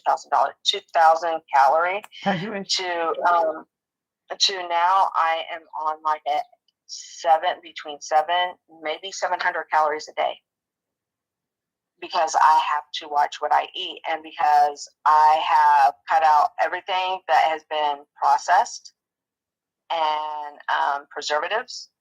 So the only thing I consume are raw vegetables, lean meats, and when I do cook with oil, it's olive oil, or I have avocado virgin oil. Yeah. So it knowing it comes from both sides of the family. Yeah. And knowing that it hits us later on in life. Seeing my dad has a sweet tooth. I don't. My mom has a sweet tooth. I don't. I like the greasy, deep fried shit. It'll give me a heart attack. And like I said, like you said, it changed our on a molecular level. It changed us. And so, yeah, it's bad. And I wish we could go back to the way we were and live off the land like we once did. So, my family, we have, how do I put it? It's not hemophilia, and it's not von Willebrand's, but our prothromboplastin something or other, our bleeding time can be off, and like it comes from a specific type of anemia that we get. And I've tried taking the pills, right? Mm-hmm. Those just kind of mess up my digestive tract, right? They're no good. I've tried taking them with orange juice, which my mother told me when I was younger that helps. It helps you absorb it. But what really, really works for us was liver, right? We would have liver like 3 times a week in one form or another. And as I got older and when I went into foster care and connected more with my tribe, and I found out that some of our traditions involved eating liver, I was like, God damn. It's like our ancestors already knew this shit. They had the medicine, they had the diet, they had it squared away. We adapted to our environment. Eating those organs, that organ meat was so important to my people. Well, and not overcooking it all. Go ahead. I'm sorry. Not overcooking it all. Like, some of it we ate raw, and that was a reason, because you actually get more iron intake if you're eating it raw than if you're overcooking it. I didn't want to bring that part up because I didn't want people to, but yeah, absolutely. Yeah. Well, and it's not just, it's really any culture. It's not just here. Like, so for people to associate it that way would be wrong, but it's really pretty much every culture you see that eating raw meat really comes into play because of the fact there's even diets today where people do raw meat diets, but because of the fact that you actually get more from it, vitamin and mineral wise, if it is raw. Same thing with your vegetables. Like if you eat your vegetables raw, you get more from them than if you do when they're cooked. Yes. And if you eat them with the skin on, the skin is what holds a lot of the nutrients. And people don't understand that organ meat, it's off-putting to a lot of Eurocentric ideals. Organ meat is just, the only time you eat organ meat is when you cook the giblets at Thanksgiving and put it in stuffing. That's it. But to eat it raw, but to eat it raw and to eat organ meat, even though it's really tough, like especially like if you eat the heart and stuff like that. I don't know about liver. I've never had liver, so it's nutrient packed. It's like pound for pound. Well, more than any of the other meat that you can eat off. However, like we do get more vitamins and minerals and that we need from raw meat, but we also, it's specific vitamins and minerals. When you cook them, you get more of other vitamins and minerals. Like it just depends on what your body needs. And this is why, you know, they say you should eat like your ancestors, like your specific ancestors, because like your digestive tract has evolved to adapt to that. Yes, like because when I did run my DNA test, I put it on 3 different sites. I put it on Genome Link or something like that. Yeah. And then what's the other one? Because I started off with Ancestry. I took the Ancestry kit, and then I posted it to Somos, Ancestry, Asteria, and then Genome Link, and there's a GED match, yeah. Yes, I did that, and that is where not only did I see where I specifically came from, because I was shocked, even though it's just 2%, and I will never claim it because that's just wrong. 2% of of my DNA or my chromosomes or whatever did come from, I think they said the northeast or northern, something in the woodland tribes in the U.S. A lot of it is like, I think 12% of it, and the GED match or whatever was like Mayan. And when I broke down the chromosomes, you can paint the chromosomes or whatever, you can look at the thing. I even have that posted because I did not want people to think that I'm trying to claim something I'm not. I would never do that. And so I'm very open, like I said. You know what I was surprised? I'm sorry. Go ahead. So I did see that a little bit of my chromosomes broken down did link back to Clovis and Candlewick. And there's one or two caves in Brazil that my chromosomes are linked to as well. And it's all in there, like in my TikTok. I didn't put any sound to it. It's just, I let the record speak for what it is. Yes, my dad, I should be 50. This is weird. I should be 50% whatever my dad is, 50% of what my mom is. But unfortunately, DNA doesn't work that way. It doesn't just split down the middle. So when it reads out that I'm only 27% indigenous to the Americas versus however much amount of European, which is mostly like Scandinavian, Germanic, and Irish and Scottish. And so I embrace all that. The only thing I acknowledge it because it happened. It's part of our history. Is the Spanish. I do have Spanish blood in me, but honestly, we all know it's not like my family left and went to Spain and fell in love. Okay, well, we know how that got there, and so yes, I acknowledge it because it's part of my genetic makeup. Just like part of the Mayan is in my genetic makeup. The Nahuatl is in my blood. The Otomi is in my blood. All that without even 1% of that, I would not be here. Yeah. It took all the tiniest little parts to make up who I am today. So I acknowledge it, but I do not embrace it, and I do not claim it. I would never claim that. So my mom said, I do claim. I can't help who my dad fell in love with. So. Well, and the ancestry, the reason that it's showing that like that is because it's not taking your whole genome. So it's only taking a percentage of your genome. So it's only taking like a percentage of who you are. So if you were to do the expensive home genome, it might actually shift the way it set it. Like, whereas ancestry might say 23% this and 75% that, a full genomic test might shift that to like 50% this and 50% that, though things are rarely 50-50. Like some years ago, there was a thing with ancestors, like 270 something bucks, right? Yeah. They did that. And,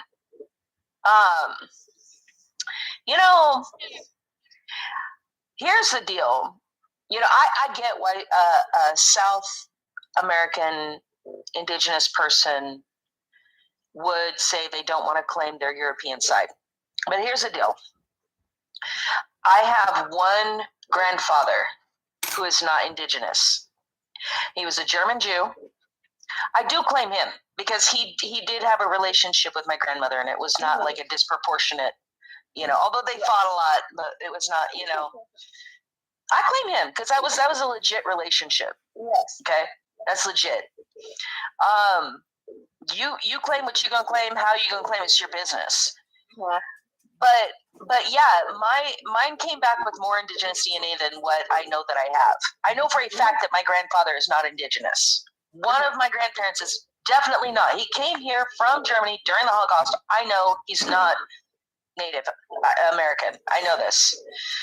But I didn't get a whole lot of his genes, And something I was stunned not to find, okay? Not because I think that I resemble it, just because of what I know about my tribe. Because I know what tribe I am. I'm enrolled. I know what tribe I am, and I know about even the admixture that I have with Lakota before they even started keeping records. Like, so I know that there's Lakota in there, right? As well as Pawnee. The majority of me is Pawnee. But I was shocked to find that we didn't have any African. Here's why. Because I know that my tribe was allies with runaway slaves. Like, I knew that. I knew, because we experienced slavery as well. We were just like, yeah, fuck them. You come over here. Well, you're safe here. You know what I mean? So, and my mother always told me that, like I always, and then, through research, you find that's true. Yeah, they were allies. They got along, and sometimes we'd hide them. But I didn't find any African ancestry, and I was like, wow, that's strange. I thought there'd be some in there. And I do have like altogether a total of 4% of like it's from the Congo, and I forget what the other regions are. I think some of it's from North Africa. I know that some's from the Congo, and I said, I can't remember. There's a few of them, and altogether it's like 4 or 5%. Yeah. I was never told that we had. I was never told that we had that in our lineage. I was just told that like that we were in close proximity. If that makes any sense. That's why I was shocked. Yeah, so it shocked me when I saw that come up in my DNA, and I was like, okay, well, I thought it was coming up on my mom's side, because evidently my mom's ancestors, when they first came over, kind of have a shady past, and they were one of those. And luckily my mother didn't end up thinking along those lines. My family is very surprisingly liberal on certain things, and so I thought, if anything, it came from my mom's side. But when I saw it pop up on my dad's side, I was like, what? My dad's like, what? And then when I really stopped and thought about it, because runaway slaves would go down to Mexico, and Mexico refused to hand those slaves back over to the U.S. Yeah. And they were like, no, that's not happening. You're done. It had to have gone back further than that, because I've researched, like I said, I've been researching my genealogy and my ancestors, and I went all the way back to the 1750s, and I still know, like Africa, where they intermixed the Africans and stuff. But one thing I know for a fact did not show up on either side is Mongolian or Asian. Yeah, I didn't get any of that either. I didn't get any of that. So when people, like, I've been called a mutt, I've been called a mongrel, I've been told go back to Asia, and then by the YT, I've been told to go back to Mexico. What the fuck?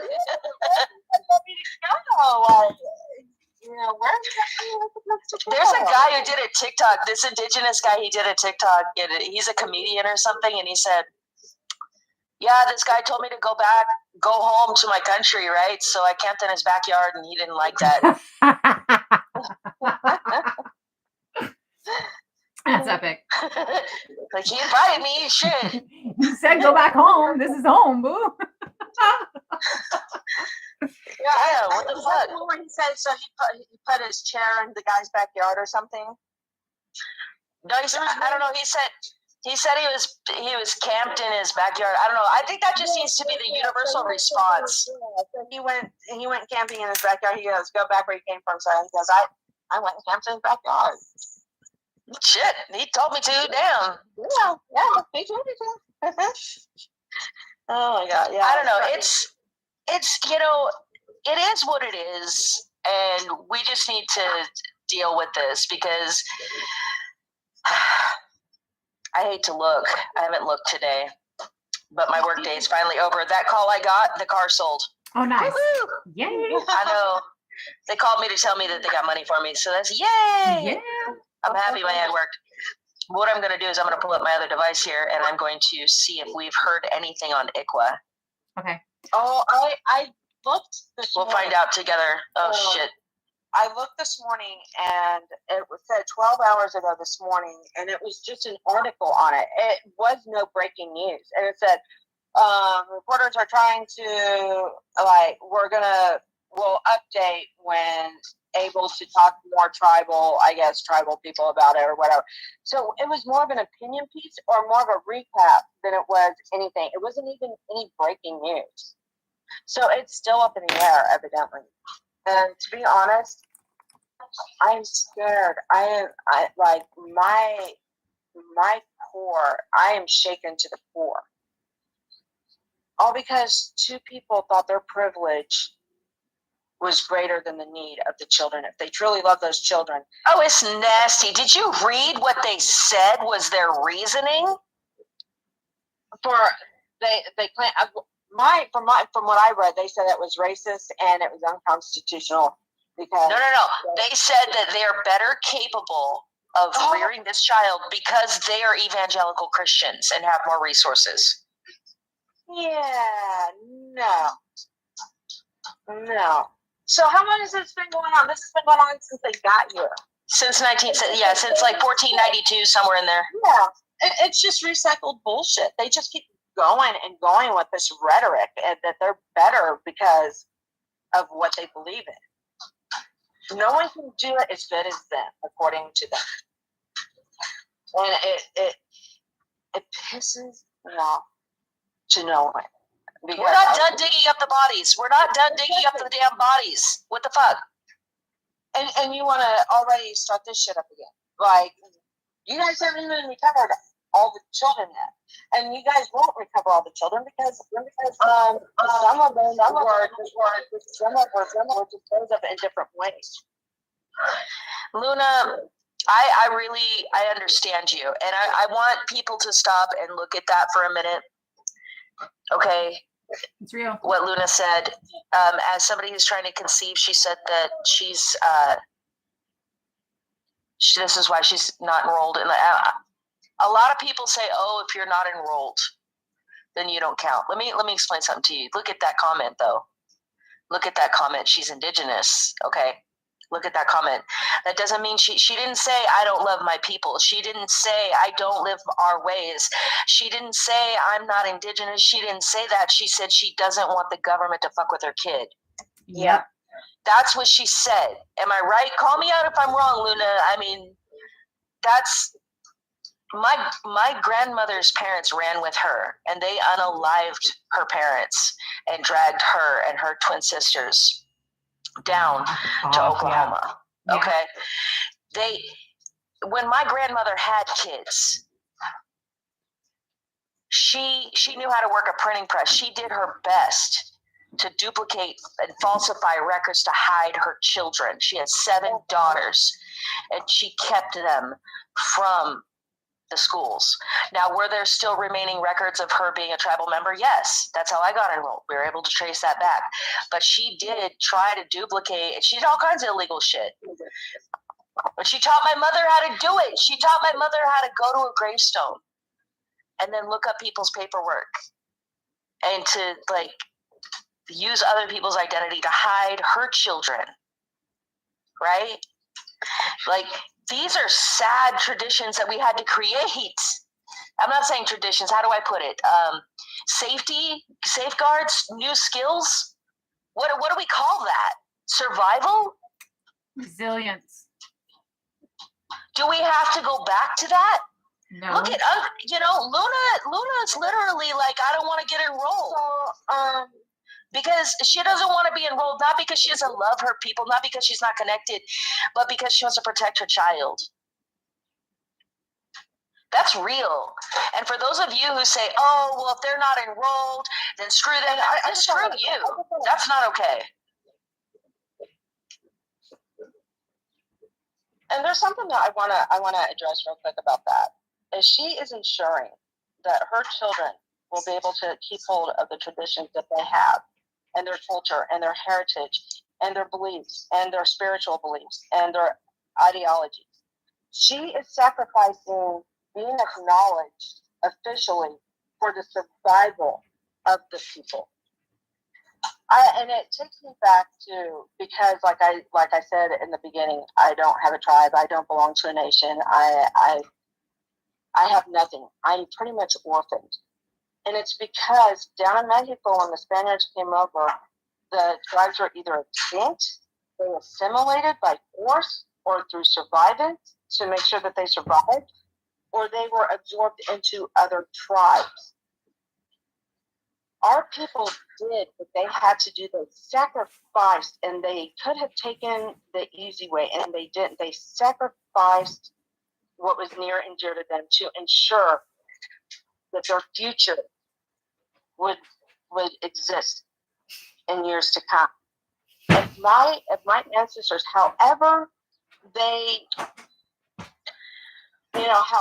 ended, whether it be absorbed into another tribe, whether they're still around, because I don't even know if my people are still around, I don't. So, but right now I'm at a point to where I'm starting to accept the fact that I may never know. And I look at it as they sacrificed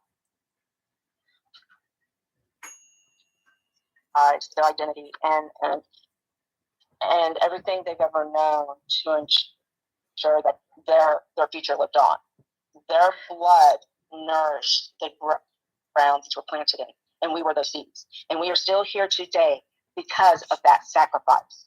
So whoever is saying that she is less than because he's not enrolled is full of shit. I said what I said.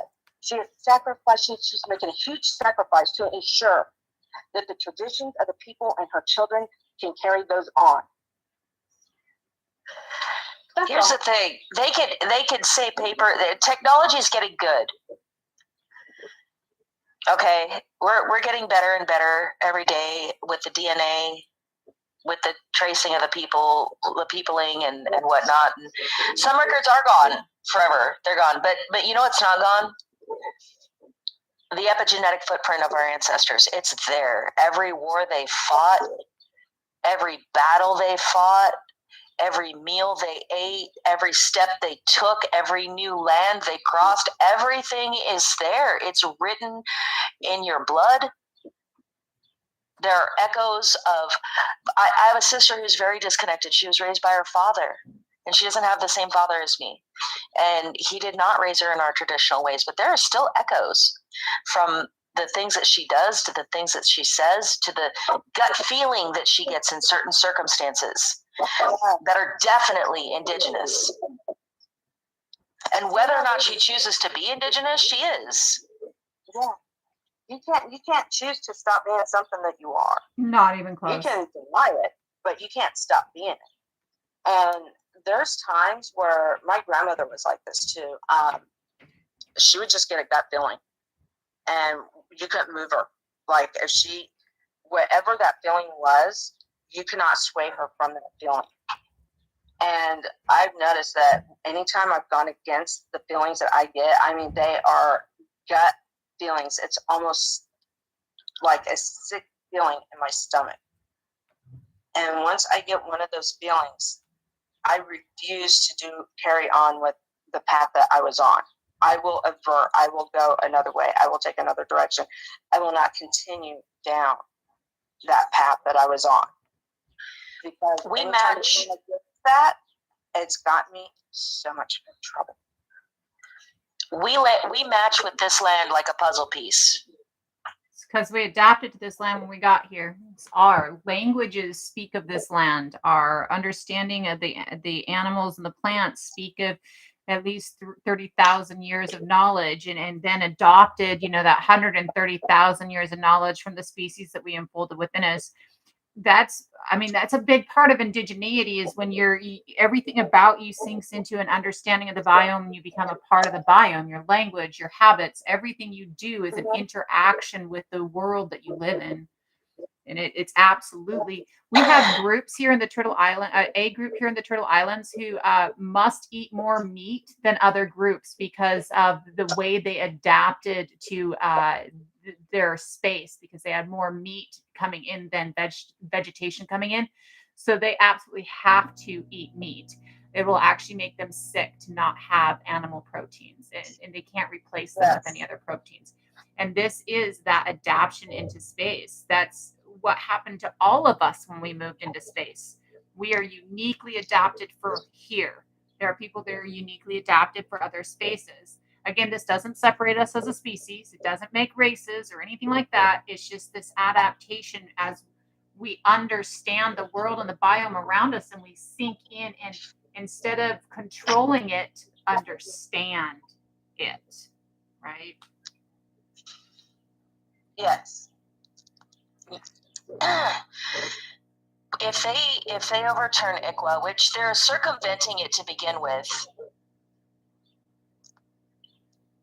there's going to be hell to pay. And I mean, I'm not going to stand for it. I don't know about you guys. I'm not standing for it. My kids are getting older, and I promise you.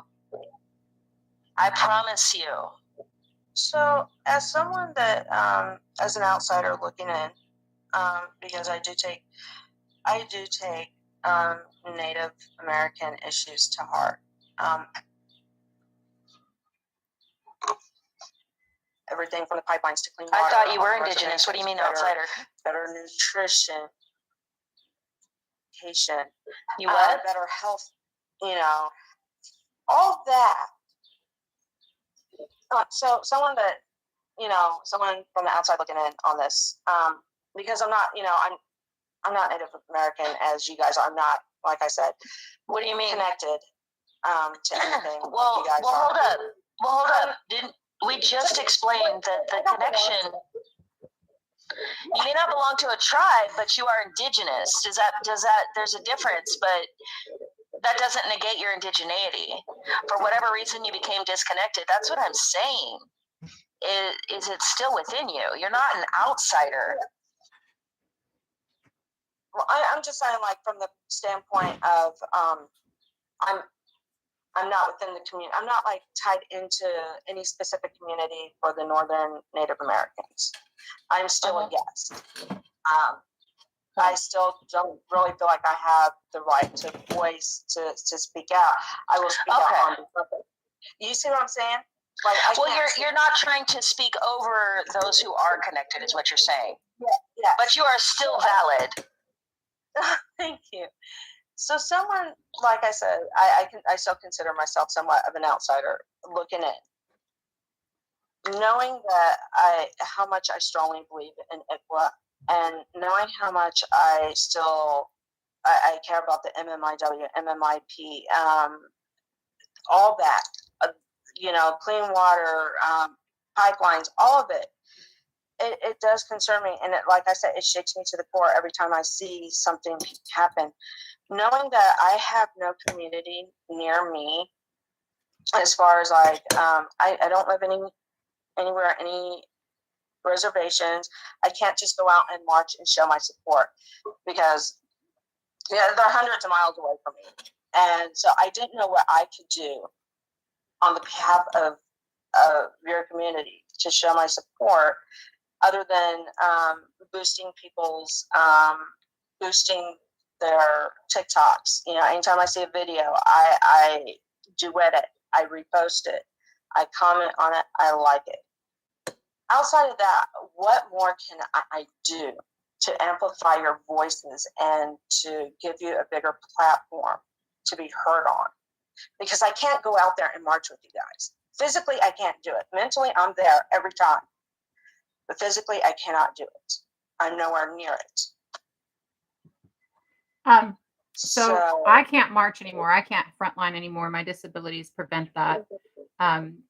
We all have different things that we contribute to this ongoing issue, right? That we do to uplift and contribute. So those things are extremely important, what you are doing. And so I would say continuing those. And then the other thing I would say is I totally respect not speaking over connected people. There's an issue in our country right now, in many of the communities in our country right now, in fact, of this idea that being Indigenous to south of that arbitrary border that was never there before is a different connection. I've been thinking a lot as we're talking today, and some stuff that was said earlier. One thing that really bothered me about the Pretendian issue that's going around right now, and Pretendian is a huge issue in itself, and I'm not stating that it's not in any way. So to clarify going forward, Jacqueline Keeler called out Sasheen Littlefeather as not being Indigenous. Now, Sasheen apparently did not belong to the nation that she claimed that she belonged to. It was a local nation to where she lived, so I can see where her confusion was. But Sashin's father's family was Mexican. So Sashin was absolutely indigenous. We have this idea that indigenous is only federally recognized by the United States government nations or federally recognized by the Canadian government nations. But indigenous is, well, it's the vast majority of the population south of the Mexican US border.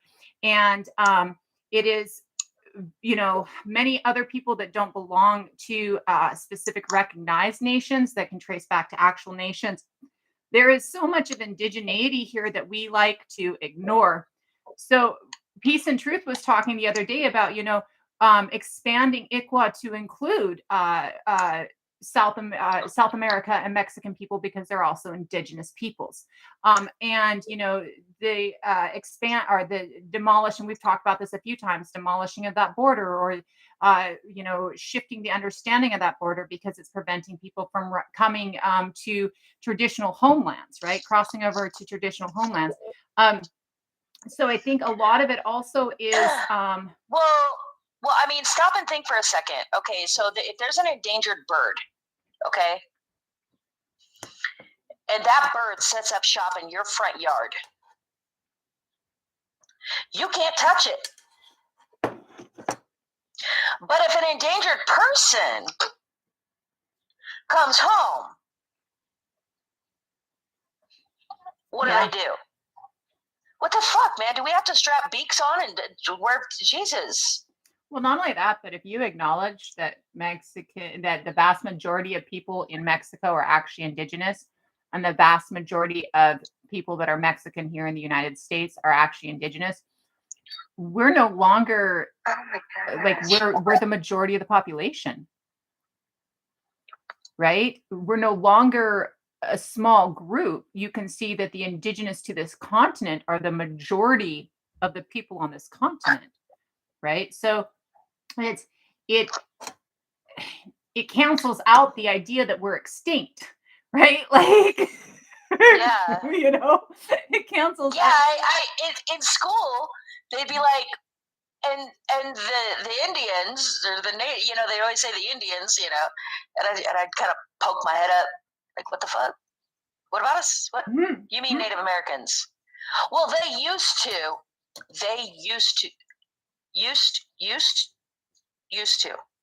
huh? Right here. Yep. 100%. I love when Jay said earlier. Like, you never see. They're like, you never see any Native Americans anymore. Yes, you fucking do. You don't know what we look like. That's right there, right? You decided there's something else. I loved it when Jay said earlier that their son is like, going to school and correcting.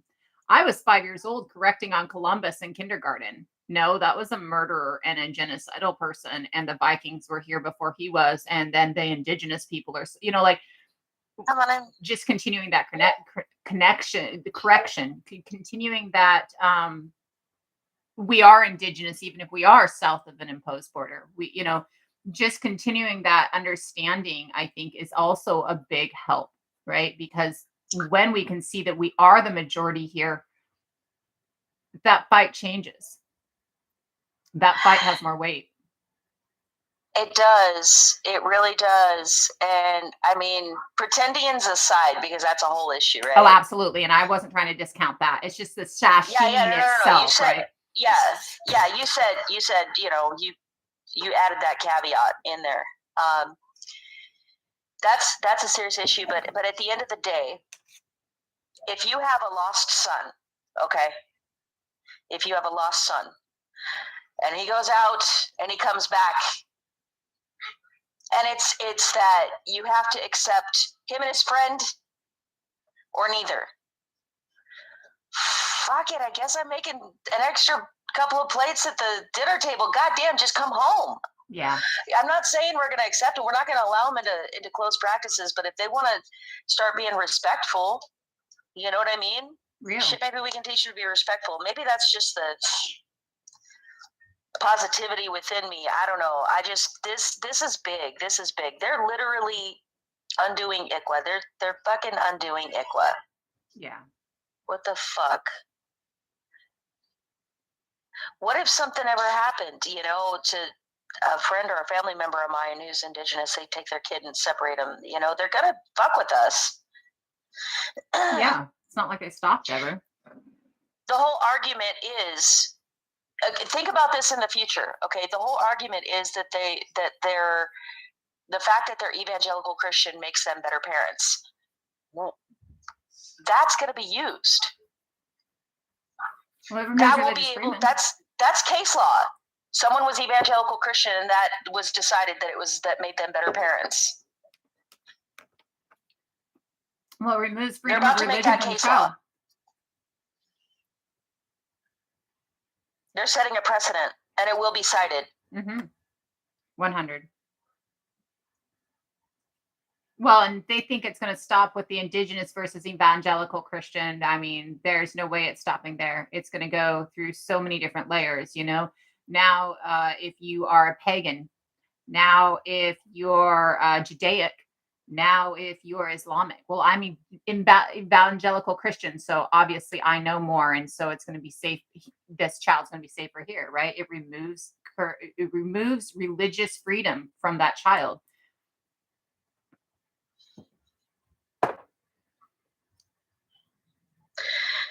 I don't understand how these people are still, I don't know.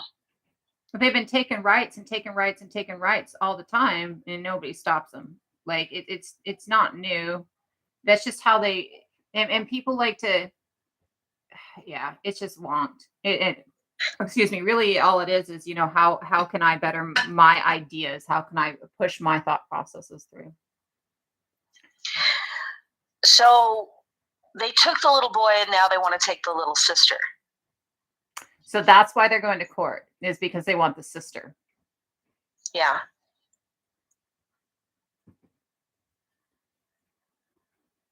That's just ridiculous.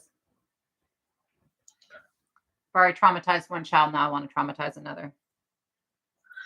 So what's the purpose? Is the sister in the foster care system even? Are they literally challenging? Like, I want more details. Like this whole damn thing. Yeah. I want a solid day on when they're gonna fucking say what they're gonna say.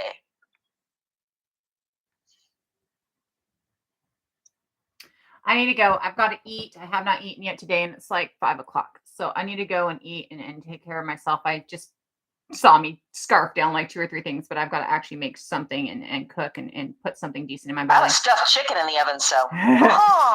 Yeah, there's actually something in the crock pot for later, but I've got to eat something. And I'll be back tomorrow probably. But have a great night. And for everybody else, thank you so much for coming and sitting with us. Jay, thank you for coming up. Thanks. I don't know if you're still here.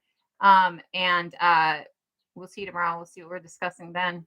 And remember, please, that next week we will be doing an Indigenous space for people outside of the Turtle Islands, and we will be doing Indigenous space for people within the Turtle Islands. Though after, I probably won't be here a whole lot next week. So probably Sunday and Monday Pacific Standard Time, we'll be doing those 2. And then after that, I will be gone because I will be headed up north to do the son-in-law's birthday. So have a great one, everybody. Much love. And we'll talk about these subjects more. They're important and they should be recognized and seen. So we will make sure that they are coming across. Much love, everybody. Have a great one. Maybe. See me.